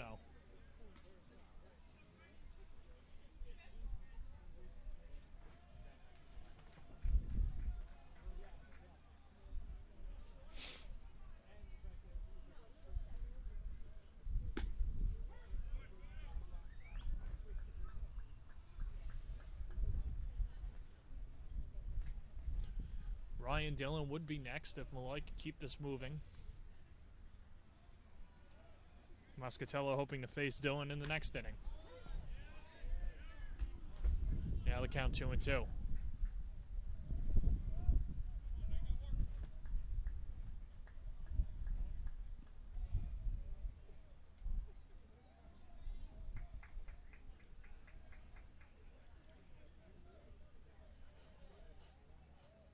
Moscatello high set, runner on first. 2-2 pitch.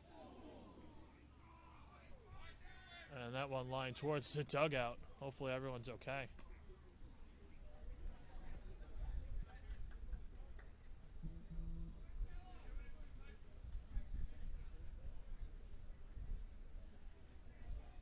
It appears that everyone is. 2 balls, 2 strikes, 2 outs, runner on first, 3-0 lead for Stack, top half of the 6th. Breaking pitch misses, 3-2.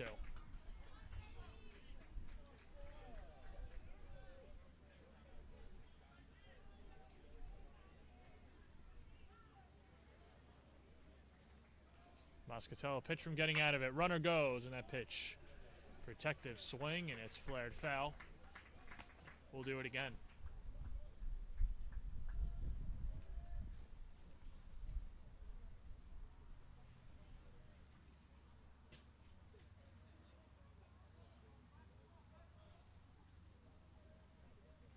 Cleared him runs. The 3-2 popped up. Let's see if this stays in play. Coming over as the third baseman, Skrelja, he's got room, and he makes the grab. Side retired. Moscatello works around a 2-out single. We played 5.5. Still a 3-0 lead for St. Thomas Aquinas. Being a champion takes more than talent, more than the perfect pass, more than using your head. Being a champion takes the spirit to always push harder, the ability to overcome any hurdle, and the fire to be the best. Welcome to Division 2, where the pursuit is yours to create. And the question isn't, can you do it? It's, will you?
Three 3-0 Spartans as we enter the bottom of the 6th inning. Giovanni Dinkum set to lead off against Ronnie Bauer. Already 2 for 2 on the day. He had a solo home run in the 2nd and then single to left his last time up in the 4th. Stole a base and then got thrown out, or got picked off rather, by Ronnie Bauer. As the first pitch misses in the dirt and eats up Ryan Dillon. Count 1-0.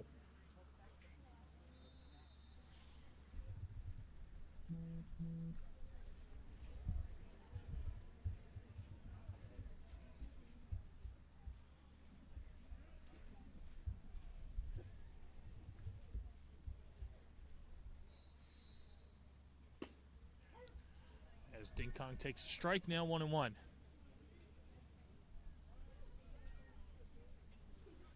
Dinkum now with a hit in 6 of his last 7 games. 1-1 downstairs. Make it 2-1.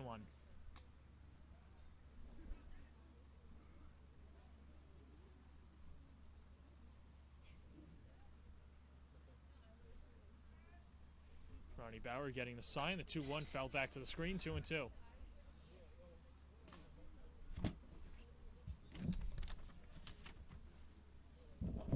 Dinkum, Dauber, and Lucchese due up for the Spartans this inning. 5, 6, 7. 2-1 shoveled foul.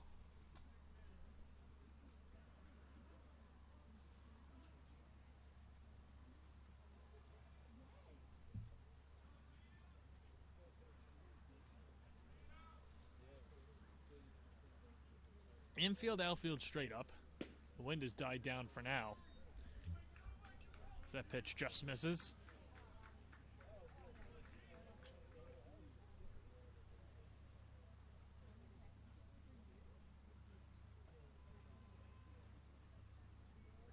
And Bauer will step off and they'll redo the signs.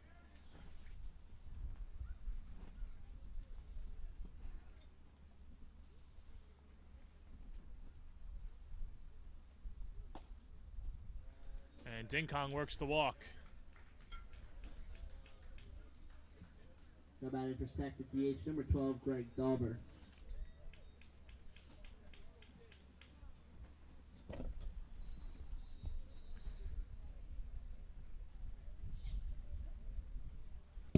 So it'll bring up Greg Dauber.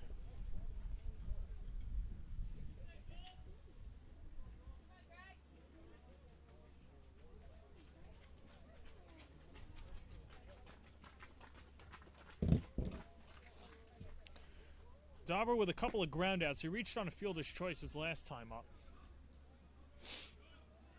As Dinkum was thrown out by the shortstop Brian Murphy trying to advance on a ground ball in front of him as he was trying to go to third.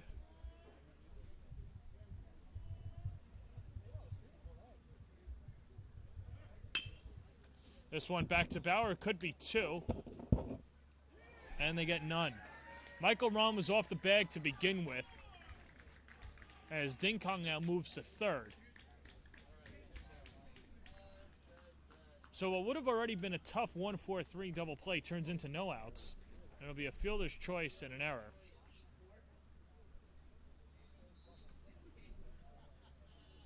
So fielder's choice, E4. Runners on first and third. And here's Lucchese.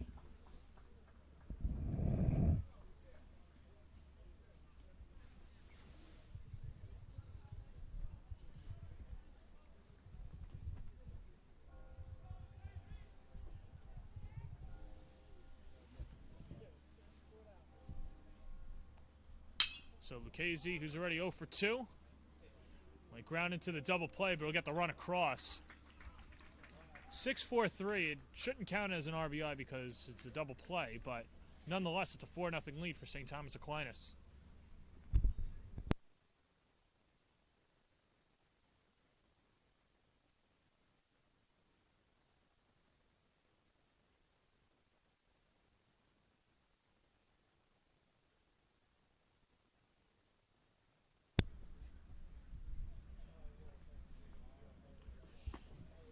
So it'll bring up Juan Adorno, who takes a strike. It's 0-1. St. Thomas. Aquinas pushing across 3 runs over the last 2 innings.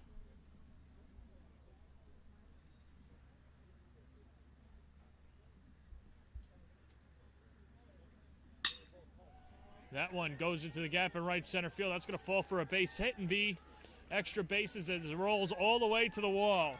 Adorno going into 4th gear. He rounds second and heads to third with a stand-up triple.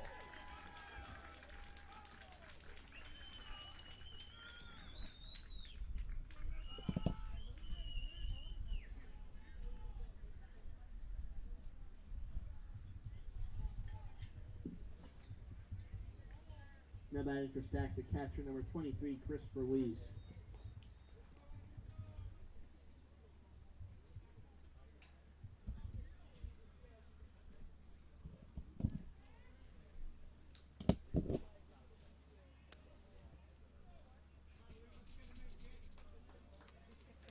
This will bring up Chris Ruiz.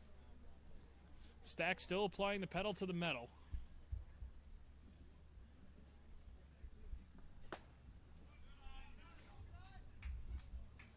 And the pitch high, 1-0.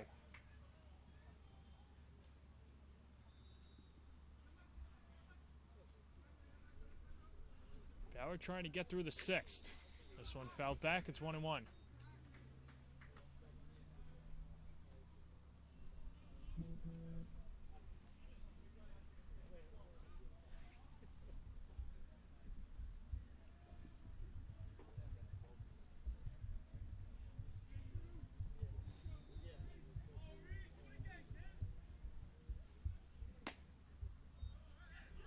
And Bauer misses 2-1.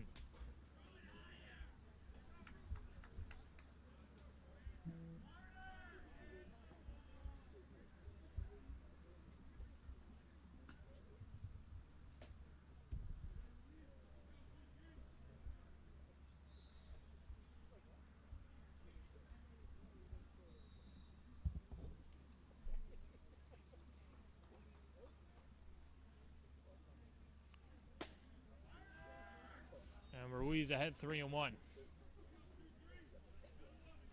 Ruiz with a walk in the 3rd, had the RBI double in the 5th. He's ahead 3-1. And he walked him. 5th walk for Bauer. Now batting for sack, the shortstop, number 7, Joseph Pena. And this will roll over into the top of the order and bring up Joseph Pena. as Dylan goes out to talk with Bauer.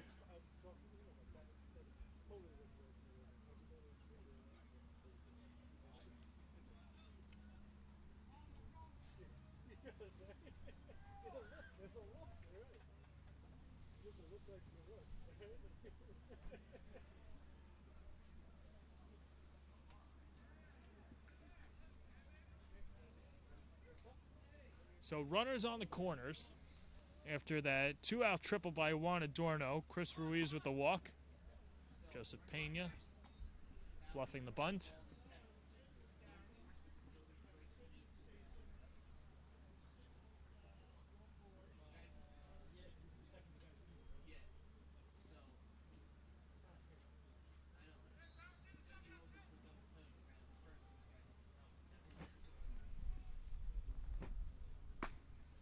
Now the pitch, just missing. And Bauer's starting to lose his command.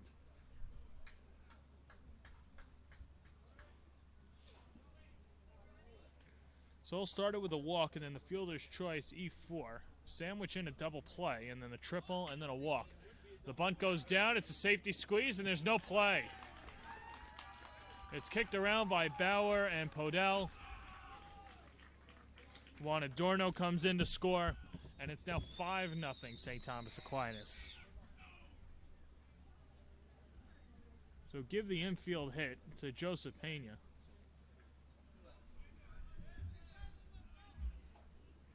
Now batting for Stack, the center fielder, number 1, Michael Morgan. And now a mound visit.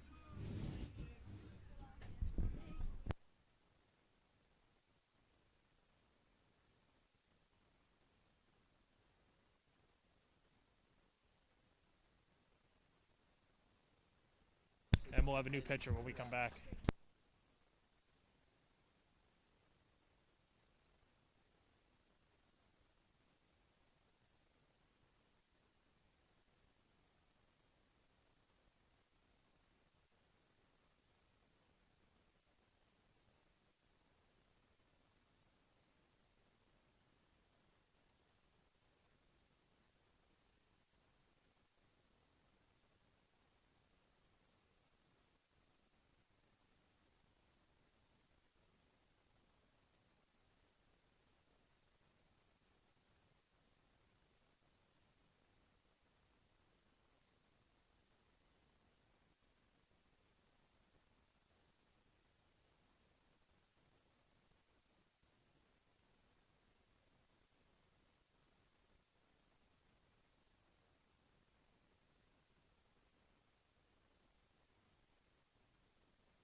Dominic Dinetti comes on to pitch for Molloy in the last half of the 6th inning. Already 2 runs across for St. Thomas Aquinas, and the lefty dealing to the lefty Michael Morgan.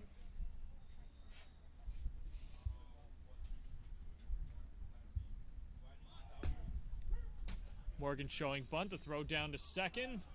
Goes into center field. So give the error to Dillon as he tried to catch Ruiz napping at second. He doesn't. And Ruiz moves up another 90 feet. But nonetheless, Dinetti coming in. This is his 8th appearance of the year. 1-4 with a 7.18 ERA and 31 innings of work.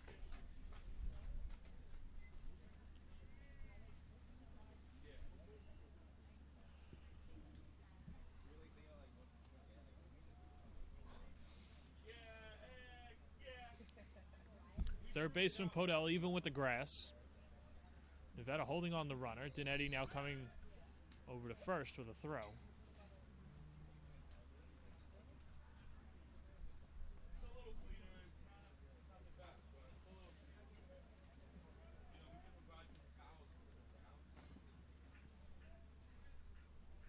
St. Thomas Aquinas starting to put along these long innings. Starting to throw crooked numbers on the board. Runner hesitates, then goes, and then goes back.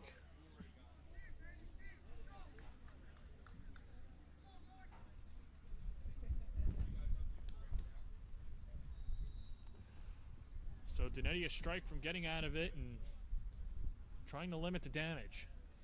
He inherited a couple of runners on. Here's the 0-2. Swung on and missed. He got him with the changeup, and that'll do it. But St. Thomas Aquinas pushes across 2 runs on 2 hits, 2 errors, and 2 men left on base. We played 6 full, 5-0 lead for Stack. You get to make a lot of different choices and become a leader, and that's what Stack has definitely helped me to do. The environment here really helped me to develop my character, my confidence, my individuality. I try to make my students be innovators because I try to make them think outside the box. In classes, Stack really encourages students to work together and grow together. There's an opportunity for everybody here. Hope to see you soon.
Catcher. 5-0 Stack. The Lions coming to bat in the top of the 7th inning.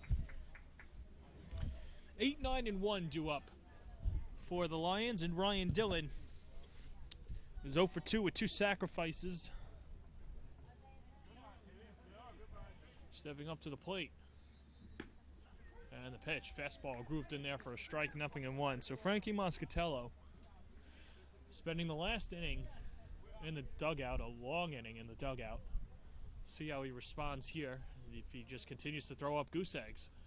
The 0-1 pitch, that one's popped out to center field. Morgan started back, now coming on, makes the grab, 1 down.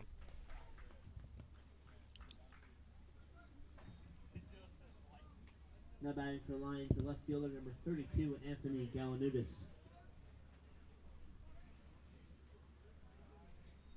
So now Anthony Galanudis, who reached on an infield single his last time up in the 5th inning, struck out in the 3rd. Make him 1 for 2.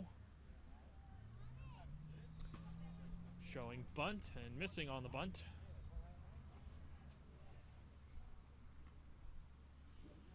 This count is 0-1.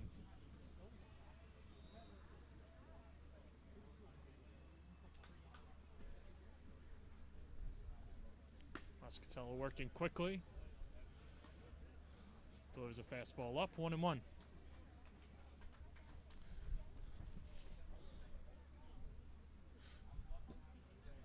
Brian Murphy next, and if it gets to Anthony Albertina, he would be following Murphy. A run in the second, 2 in the fifth, and 2 in the sixth. That's where we stand right now, 5-0. Here's a 2-1. That's popped out of play. We'll do it again.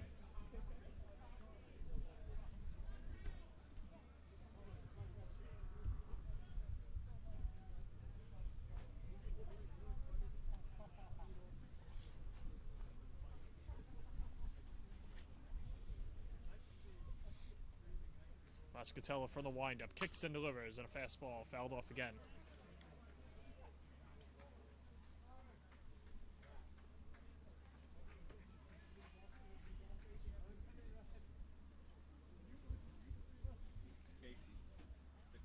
So mentioning Galanudis, only 12 games this year, and that one hit him.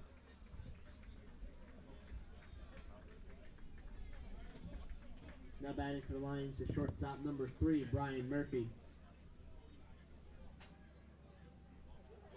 So a one-out base runner for Brian Murphy.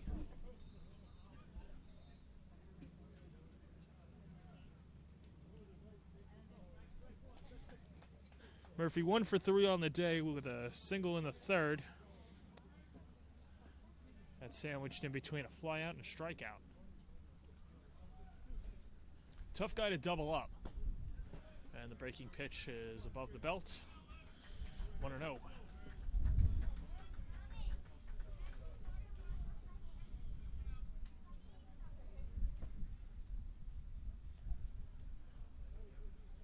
Fucarino putting on the signs at third.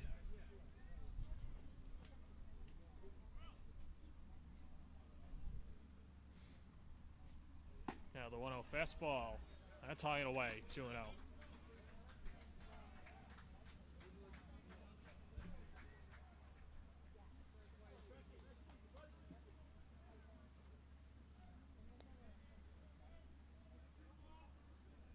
Brian Murphy looking to keep this inning going.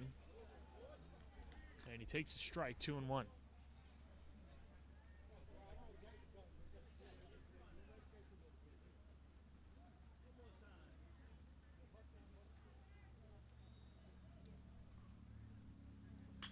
And the pitch fouled off.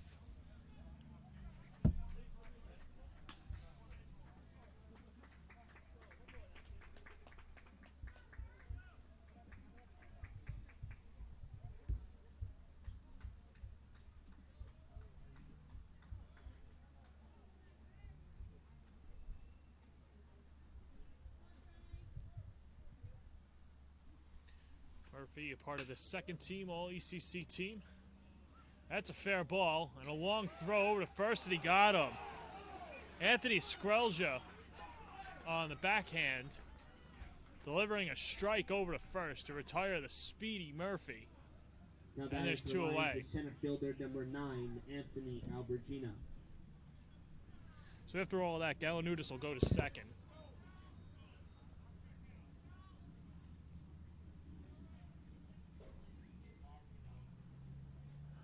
So Albertina up.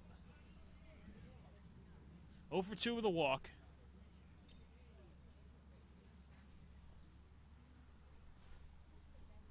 Mascatello checks the runner, and the first pitch served back to the screen, 0-1.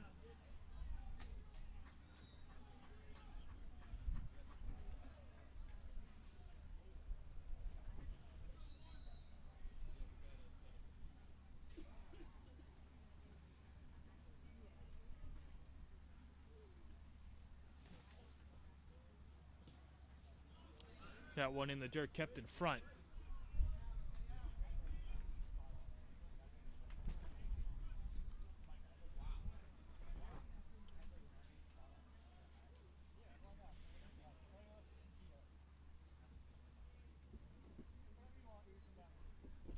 So Molloy has had runners in scoring position. They just haven't pushed them across.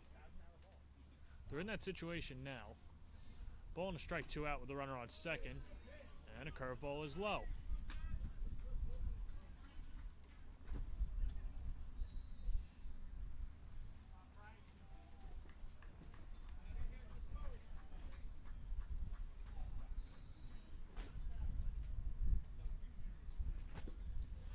Down and in again.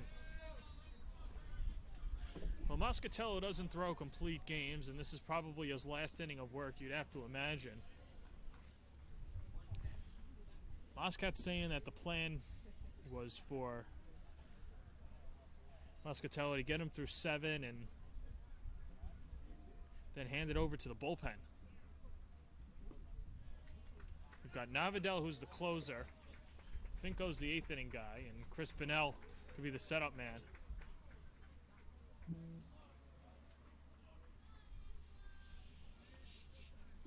Set to the wild pitch. That'll put runners on first and third. Lions at first baseman number 31, Angelo as it was ball Nevada. 4 as well, and that'll bring up Angelo Nevada. Only the second walk by Moscatello. And another big shift with Nevada up.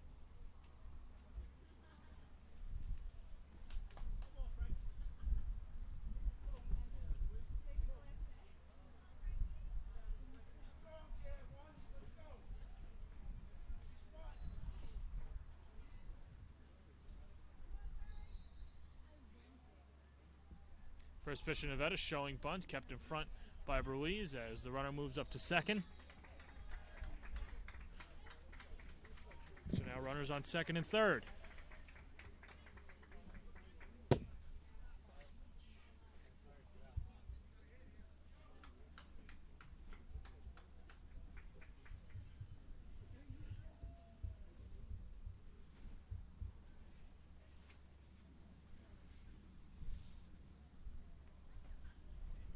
Nevada looking to get Molloy on the board. Here's the 1-0. That might not do it. Popped up to the left side of the infield. Pena's under it. Makes the grab. 7 shutout innings for Frankie Moscatello.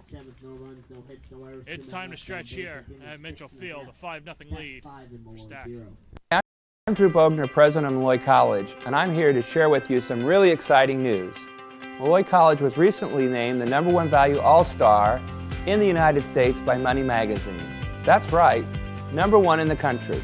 We are proud that Money Magazine has recognized what we've always known at Molloy College. We invest in student success, and we challenge them to succeed. Molloy students are committed to a value system that stresses a strong work ethic, resiliency, professionalism, and leadership. It's why they graduate and why they get hired. We invite you to visit Molloy and see for yourself why you belong here.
Bobby Morse to lead it off in the bottom of the 7th inning against Kevin Hess.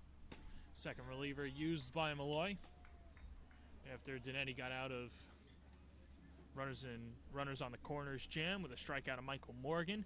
3-4-5 due up for Stack. And Kevin Hess is dart thrower.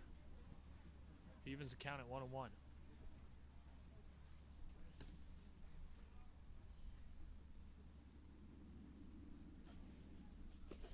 And the curveball low.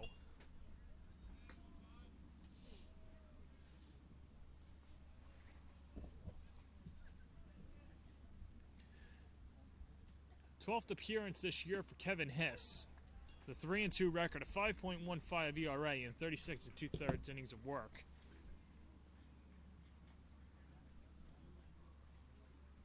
looking to keep Molloy in the game. Only got 2 more at bats. There's a swing and a miss. Big strikeout from the get-go. And he gets Bobby Morse out Now batting for the Stack, first third out. baseman number 38, Anthony Squelja.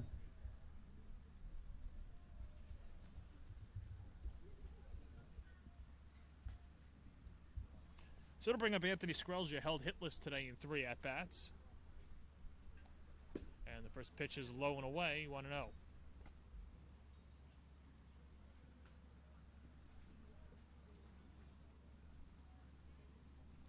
Squelja getting the take sign, hiss the pitch, drops down a bunt. So maybe it's not the take sign. Usually when the third base coach puts up one finger, it's to take one.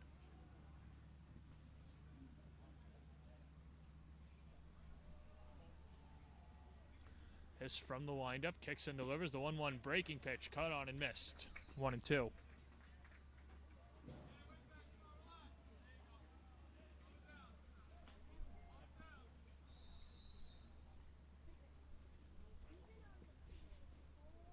Hiss steadies himself. 1-2 pitch, breaking ball, just high.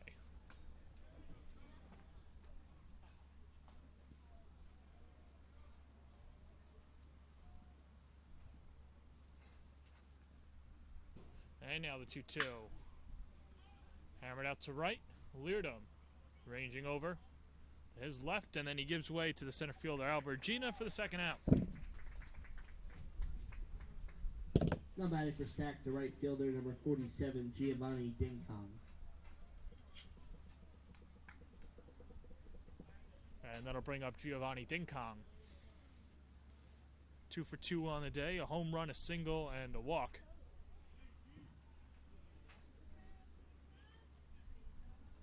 Hess has retired the first 2. Looking to set Dinkum down in order. And a fastball fell back to the screen.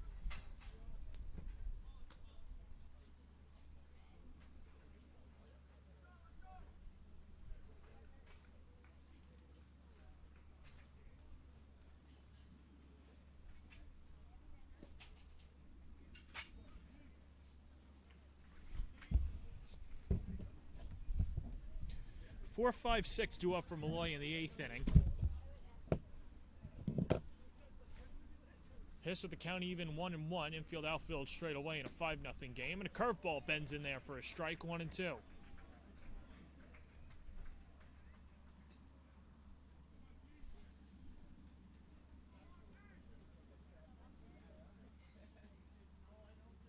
Hess from the windup, kicks and delivers.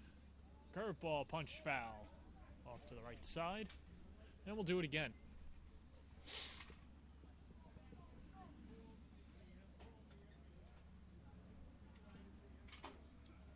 Scott Muscat says he feels that he has the guys that and the team nucleus that makes his team the best team in the conference. As the curveball's in there, and we'll continue that thought when we come back. But a good inning out of Kevin Hess.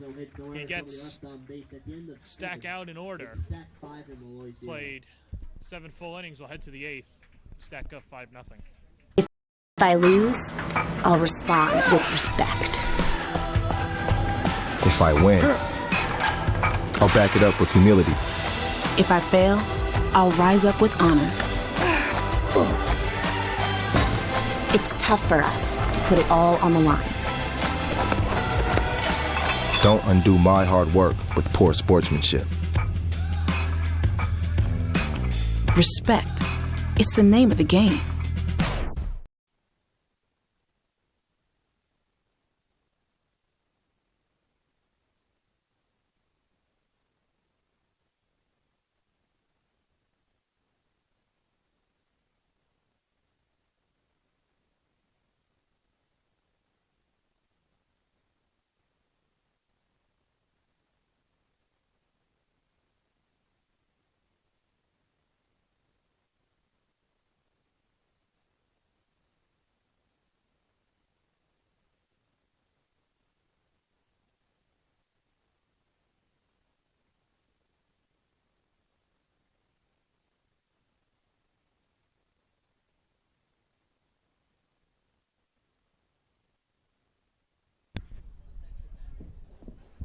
Michael Ron steps up to the plate in the top of the 8th inning with St. Thomas Aquinas leading Molloy 5-0. 4-5-6 due up for the Lions. St. Thomas Aquinas looking to get into the winner's bracket, and the first pitch is lined over the glove of Skrelja and into left for a base hit. Ron makes a turn at first, and he'll stand at second with a leadoff double. So Skrelja oh so close to making a nice play and robbing Ron of extra bases, but nonetheless, that'll bring up Kevin Podell, the third baseman. Hitless in 3 plate appearances.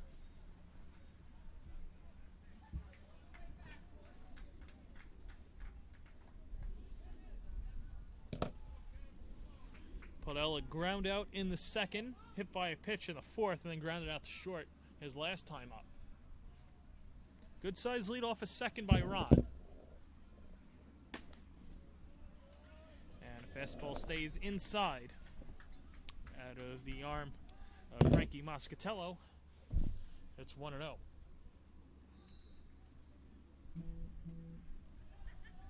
Some action in the Stack bullpen.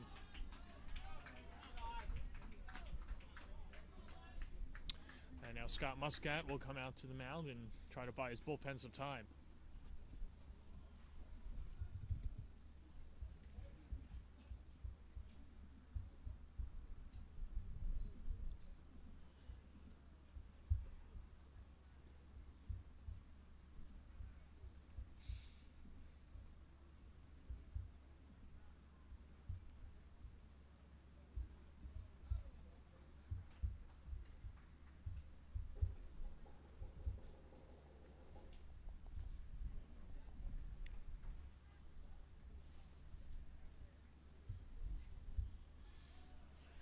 Of course, Stack would love to get the George Navidel. You've also got Anthony Morris, Chris Pennell, John Bednarik in there as well.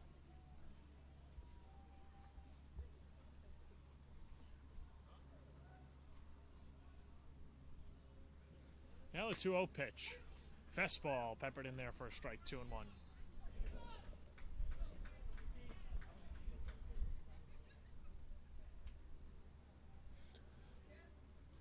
Ron led off this inning with a double. He stands at second. 2-1 pitch. Back-to-back strikes. It's 2-2.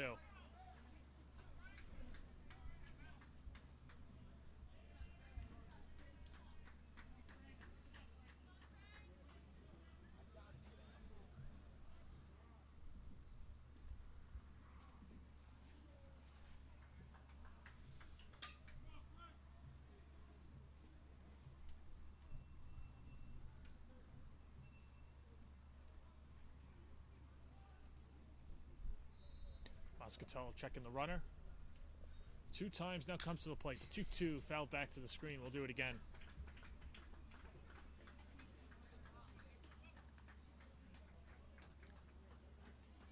Elijah Leardom looms on deck.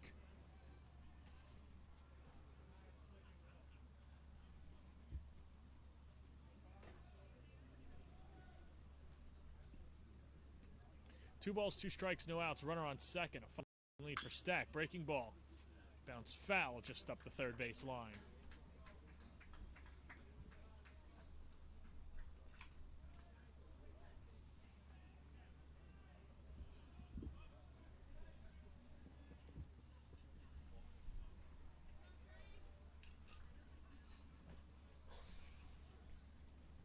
Moscatello and Ruiz have been on the same page all afternoon. This one bounced to second. McKaysey up with it, fires to first. That'll move the runner up 90 feet. And the first out of the inning. And that'll bring up Elijah Leardom.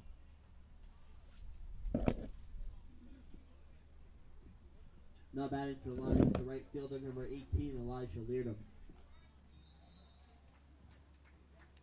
And now Fucarino is going to speak to Leardom. Perhaps a safety squeeze here, or just a certain approach to Moscatello. Leardom singled his last time up. Before that, flew out to left and then flew out to right and flew out to center.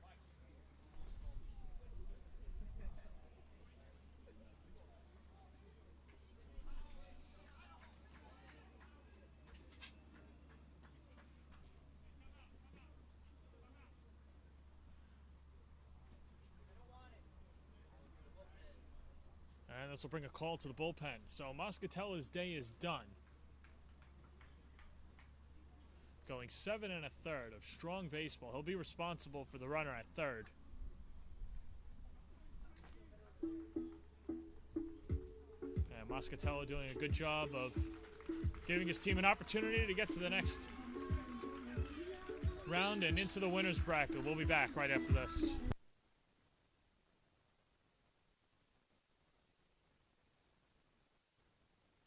Connecticut and the metropolitan New York area to Western New York. From Washington, D.C. to Long Island. The East Coast Conference is committed to excellence in academics, athletics, and service to the community throughout the Northeast region. The East Coast Conference, a proud member of NCAA Division II.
So Frankie Moscatella's day is done. He's responsible for the runner at third in a 5-0 lead as Chris Podell comes on to try and piece this together and get this to George Navidel in the bullpen.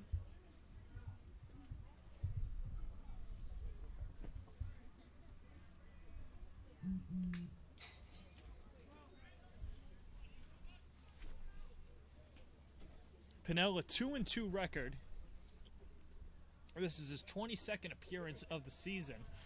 A 1.54 ERA. What'd you say? Which one? Count 1-1. Fastball low. Count 2-1.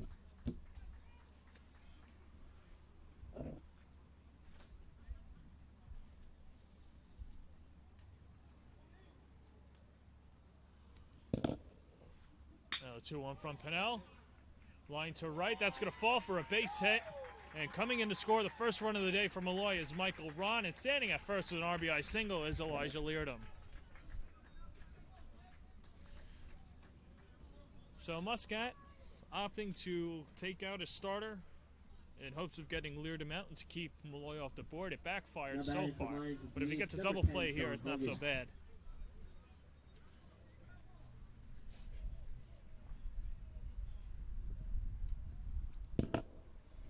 So it'll bring up Shaun Hogan.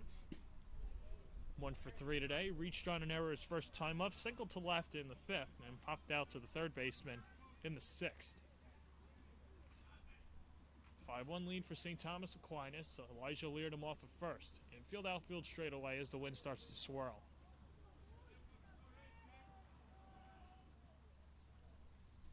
And the first pitch, fastball inside.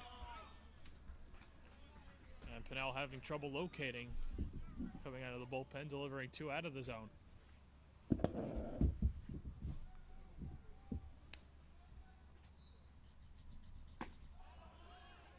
Make it 3.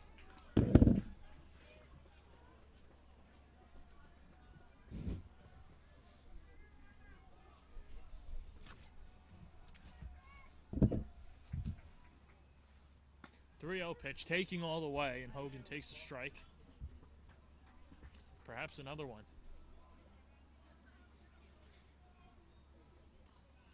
Although Giovanni Hogan swinging, he and Leardom the only hitters seeing the ball well. But Hogan, his last 2 plate appearances, has looked a little passive at the plate. Of course, he's just trying to get on base. Here's the 3-2. Floated out to left. That's going to go foul. And we'll do it again.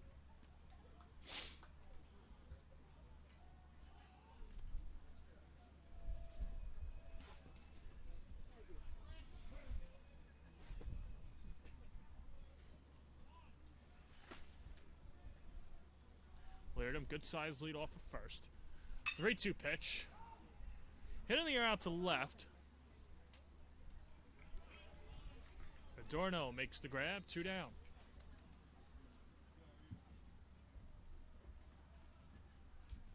Pitch hitting for the Lions, number 34, Jake Saltzman. And this will bring up a pinch hitter, Jake Saltzman. It's pitch for Ryan Dillon, so his day is done.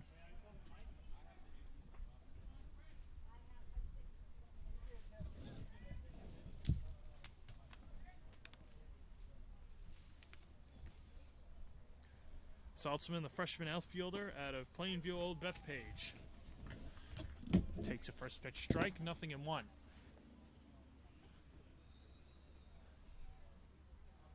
Anthony Galanudis would be next if we get there. The 0-1, now make it 0-2.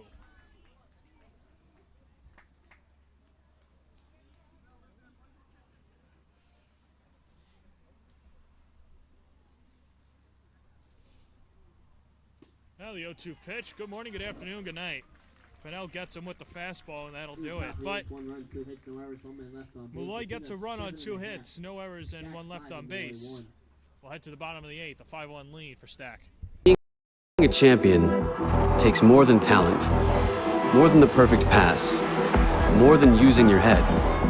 Being a champion takes the spirit to always push harder, the ability to overcome any hurdle, and the fire to be the best.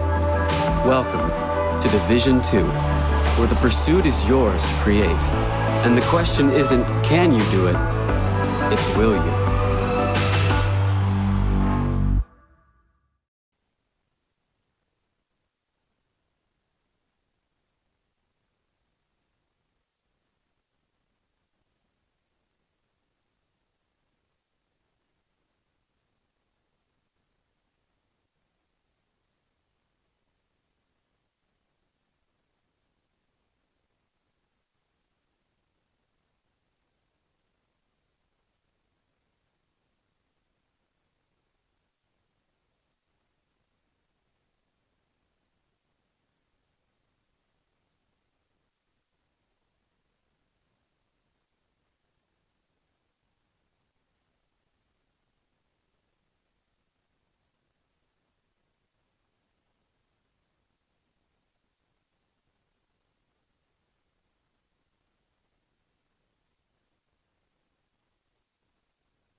The DH number 12, Greg Dauber. Greg Dauber will lead it off in the bottom of the 8th inning with Stack leading 5-1 in Game 2 of the ECC baseball tournament. If the score holds, Stack would face LIU Post in Game 4 tomorrow. That's the second game of 3. Molloy would face Bridgeport. Then the loser of that game plays in the 3rd game tomorrow night. First pitch lifted out to center. Albertina lines it up and then corrals it in for the first out. Jack McCarty will come in for Jake Saltzman, who pinch hit, and he'll be behind the plate. Now batting for Stack, the second baseman, number 8, Nick Lucchese. And that'll bring up Nicholas Lucchese. 0 for 3, grounded into double plays in the 4th and 6th inning.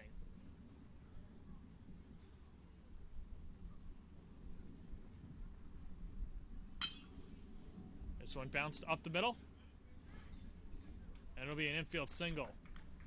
Tough play from Murphy. He got to it. But he would have had a tough time throwing Now out batting for Lucchese. Stack, the left fielder, number And 3, that'll bring up Juan Juan Adorno. Adorno.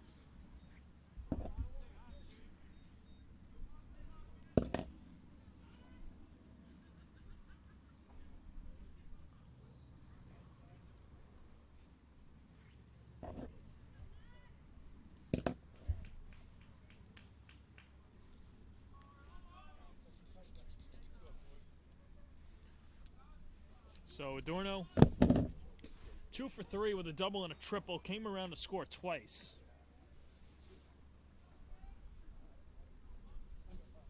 As he checks the signs from Scott Muscat.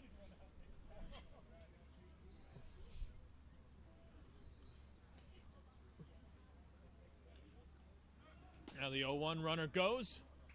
Throw down to second. It skips off the glove of Ron. And in at second with a stolen base is Nick Lucchese. Throw might have had him if Ron was able to hold on to it. But no balls and 2 strikes with 1 out.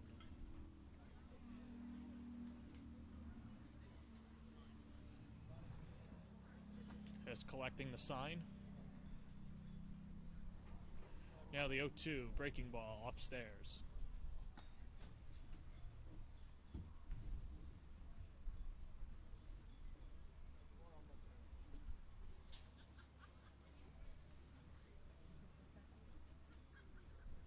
Is checking the runner, and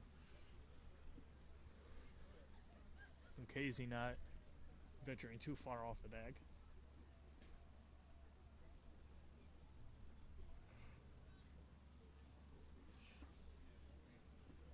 Here comes the 1-2. And curveball hammered back to the screen.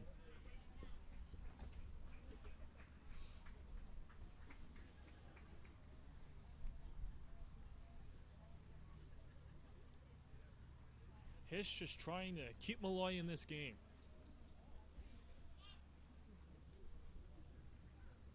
Down 4 in the last half of the 8th. And the pitch rolled just foul up the right field line.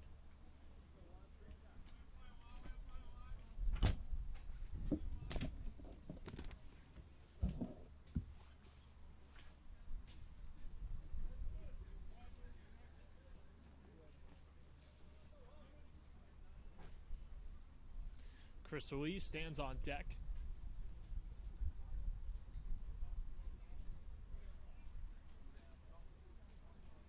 And Hess steps off again.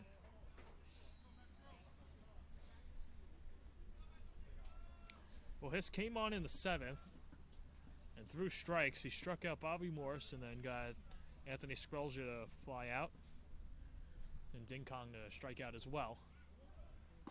Here's the pitch. That's a ball, and stealing third base is Nicholas Lucchese. So count 2-2. Another runner moves up 90 feet, and you'd have to imagine that Molloy's going to have to put the infield in. And they do.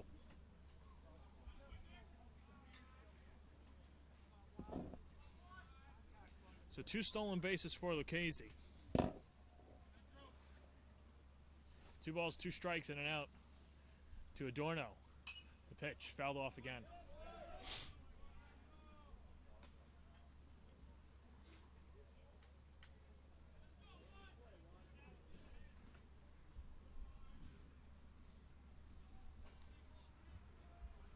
Infield takes a couple strides in. Of course, a ball getting to them would score a run anyway. That one hooked down the left field line, foul.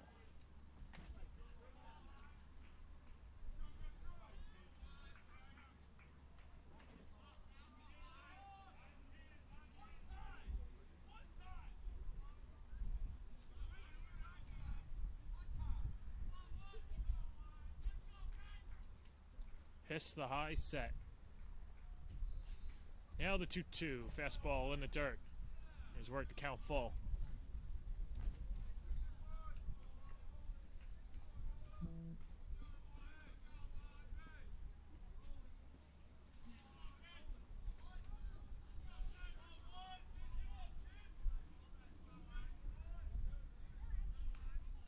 Now the 3-2, and that's going to get the run in, and possibly more. It'll just be a single, but nonetheless the damage is done as Lucchese touches up. Monadorno makes it 6-1 Stack.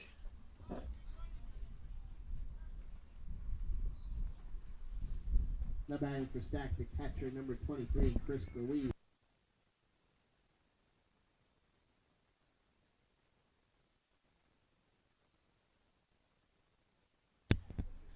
As Anthony Yakarine now will be the pinch runner at Pinch first running base. for Stack, number 27, Andre Jackson. I'll check that Andre Jackson.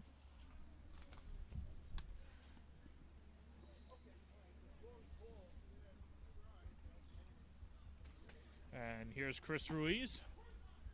Takes the first pitch for a strike, 0-1.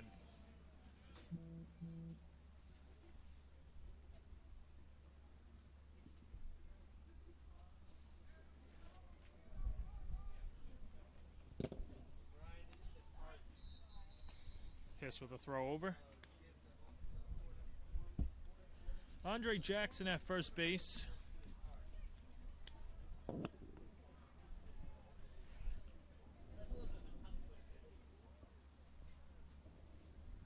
As the pinch runner, the redshirt sophomore out of Holy Trinity.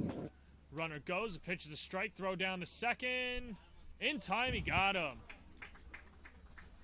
Nice tag by Michael Ron. Jack McCarty throws out Andre Jackson trying to steal, and there's 2 away.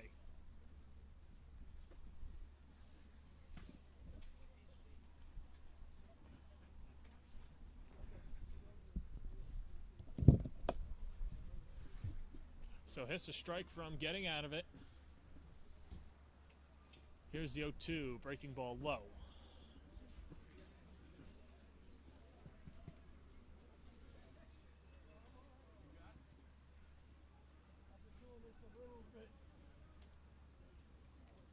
Hess now from the belt, the 1-2 pitch upstairs.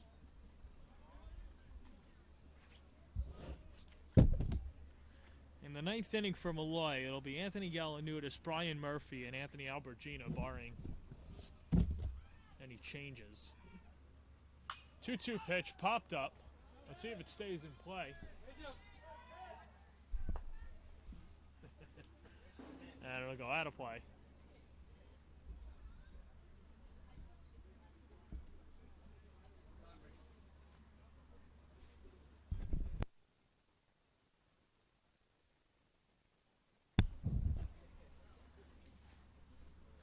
So the 2-2 on the way. Just missing. Hess thought that he had it. In fact, everyone on the infield thought that he had it as well.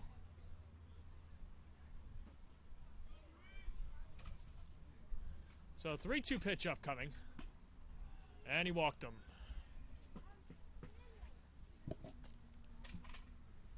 Now batting for Stack, the shortstop, number 7, Joseph Pena.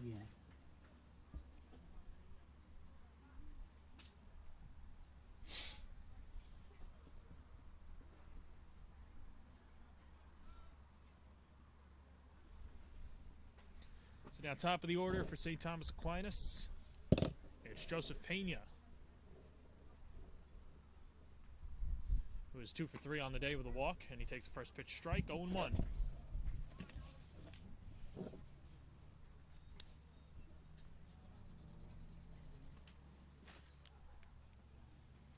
Pena came around to score in the 5th when he drew that walk. And Hess quickly ahead 0-2.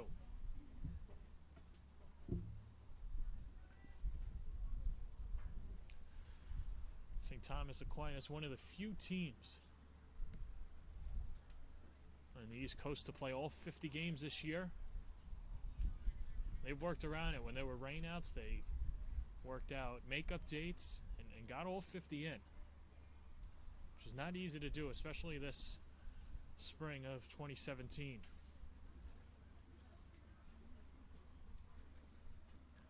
Runner goes, grounded to first, and it's just foul. Angelo Navetta fielding the grounder.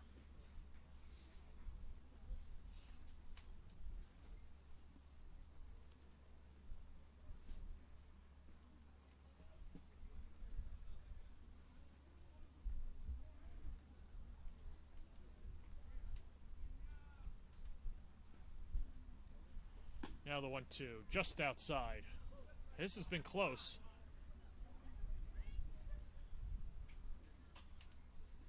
Thought that he had that 2-2 breaking ball to Joseph Pena, didn't get it. Excuse me, to Chris Ruiz, didn't get it, and now didn't get the 1-2 fastball. Here's the pitch, fastball. That's grounded into the right side for a base hit, and the inning continues.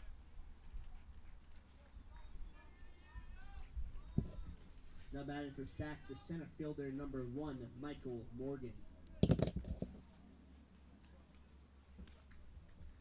that'll bring up Michael Morgan, who's hitless on the day.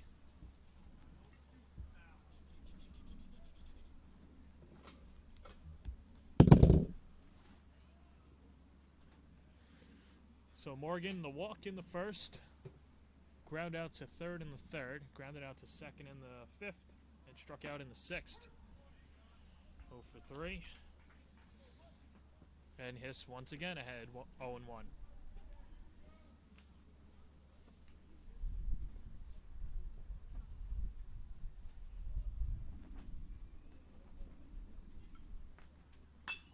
Now the 0-1 slapped foul out of play, and Hess once again quickly ahead 0-2. It's just a matter of putting away these hitters for Hess.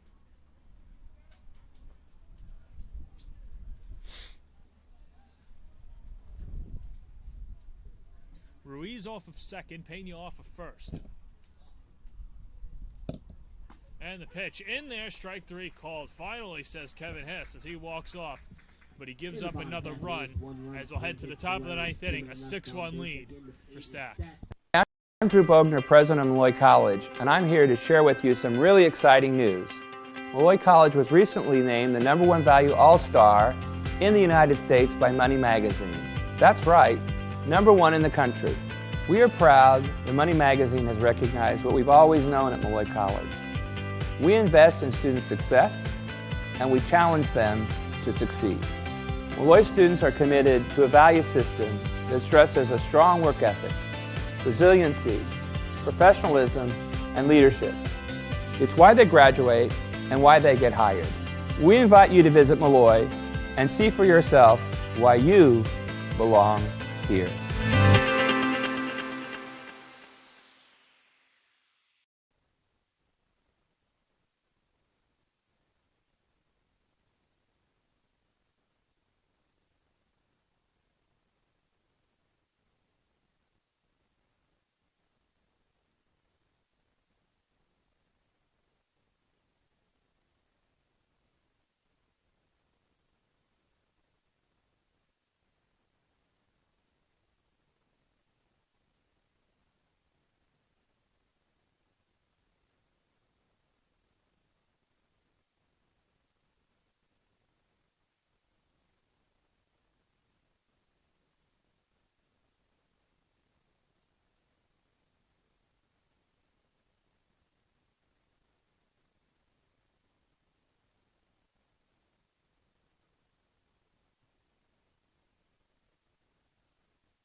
Chad Cinco, the senior out of Latham, New York, went to Shaker, looking to put on the finishing touches and to send the Spartans into the winner's bracket in this ECC tournament. Top of the 9th inning, 6-1 Spartans, and it'll be 9-1-2 due up for the Lions. Anthony Galanudis reached base twice in 2 at-bats. Had an infield single in the 5th, hit by a pitch in the 7th. That out was a strikeout, and the first pitch is upstairs. Count 1-0.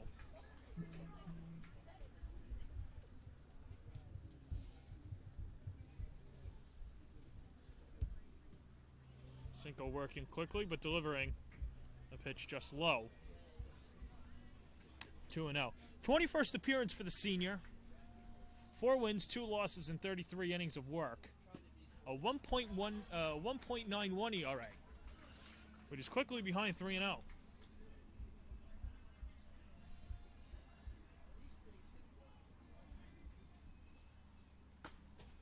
And that one right down the middle for a strike, 3-1.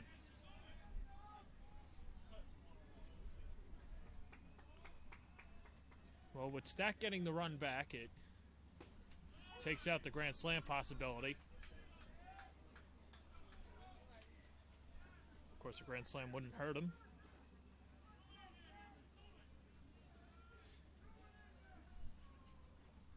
Now the 3-2. Swung on and missed, strike 3. So Galanutis down swinging. First strikeout for Cinco, and that'll bring up Brian Murphy, who is 1 for 4 on the day.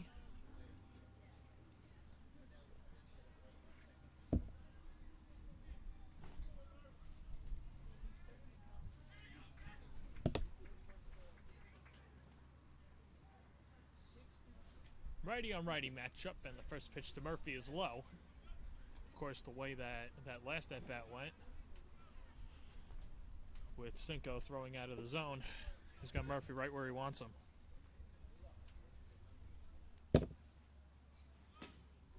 1-0 in there for a strike, 1-1.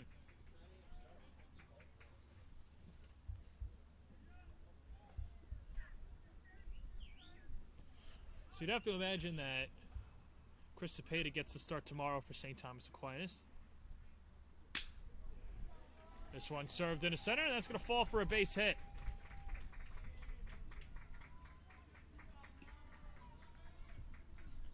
Now batting for the Lions is center fielder number 9, Anthony Albertina. So Brian Murphy picks up his second hit, and that'll bring up Anthony Albertina, who's walked his last 2 times up, and is 0 for 2 on the day.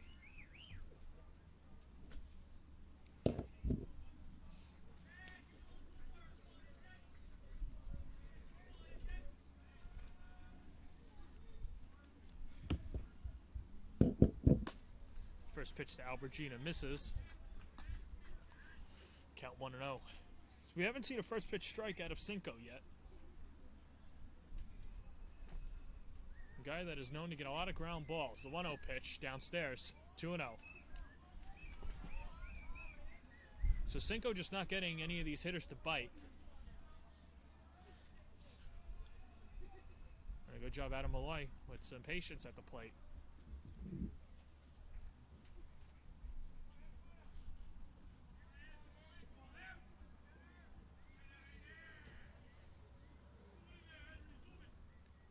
Here's the 2-0.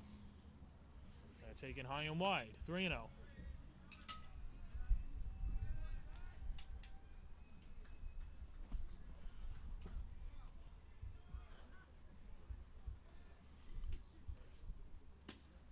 A 3-0 pitch in there for a strike.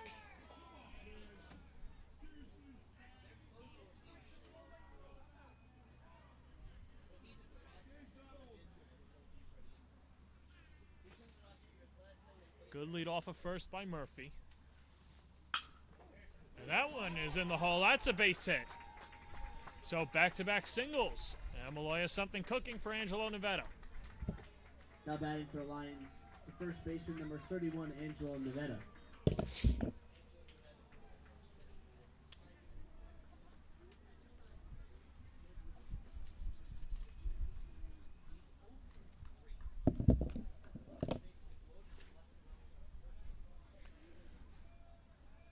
So Nevada 0 for 4 on the day.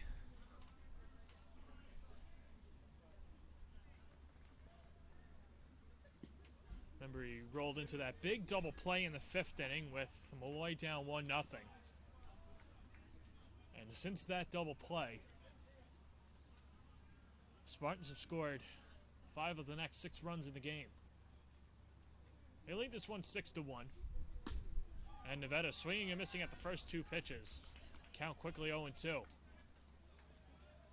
So Cinco finally ahead of a hitter.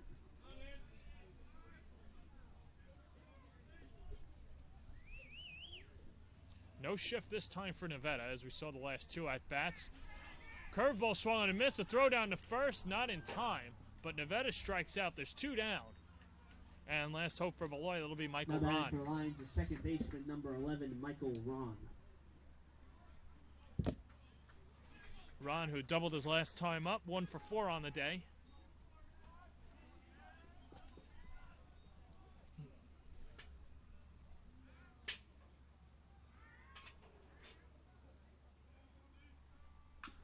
And Ron fouls that one off his foot, 0-1. So good job out of Cinco to get ahead of the last 2 hitters.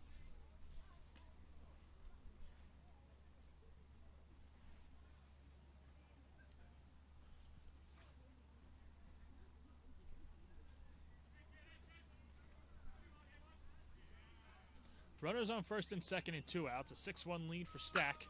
The pitch, and there's a base hit into left field. Rounding third and then stopping is Brian Murphy, and the bases are loaded. And that'll bring up Kevin Podell. So 3 hits in the inning. You factor in a couple of strikeouts. The third baseman, number 19, Kevin Podell. But here's Kevin Podell, who has some pop in his bat, and then the tying run is on deck in Elijah Leardom.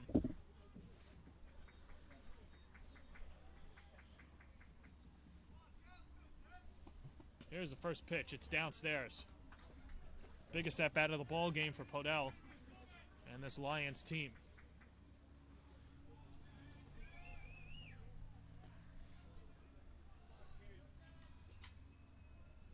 Cinco from the belt, checks the runners. Fastball in there for a strike, 1-1.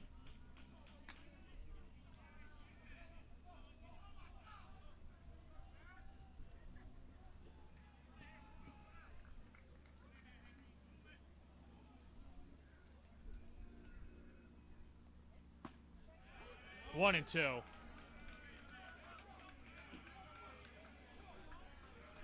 we've seen the Lions grow a little agitated with the strike zone this last inning. So Molloy down to its last strike. Here's the 1-2 pitch. Popped up right side. Bobby Morse is there. He makes the grab, and the ball game is over. So Cinco comes on and works around it. And Stack wins game 2 to put themselves into the winner's bracket. So as it matches up tomorrow, Molloy will take on Bridgeport tomorrow at 11 a.m. And then at 2 p.m., St. Thomas Aquinas matches up with LIU Post. Frankie Moscatello delivering 7 1/3 strong innings, allowing 1 run on 5 hits. He walked 4 and struck out 4. A bunch of Spartans had multi-hit games. You look at Joseph Pena with 3 hits. Bobby Morse had an RBI single. That was his only hit, but it was a big one. Giovanni Dinkum got the scoring started with a solo home run in the second inning. And Juan Adorno with a double, a triple, and a single. So just a home run away from the cycle. And in the end, it's a 6-1 win for St. Thomas Aquinas. So for everyone here at Mitchell Field, this is John Perez signing off from day 1 with LIU Post and St. Thomas Aquinas moving to the winner's bracket.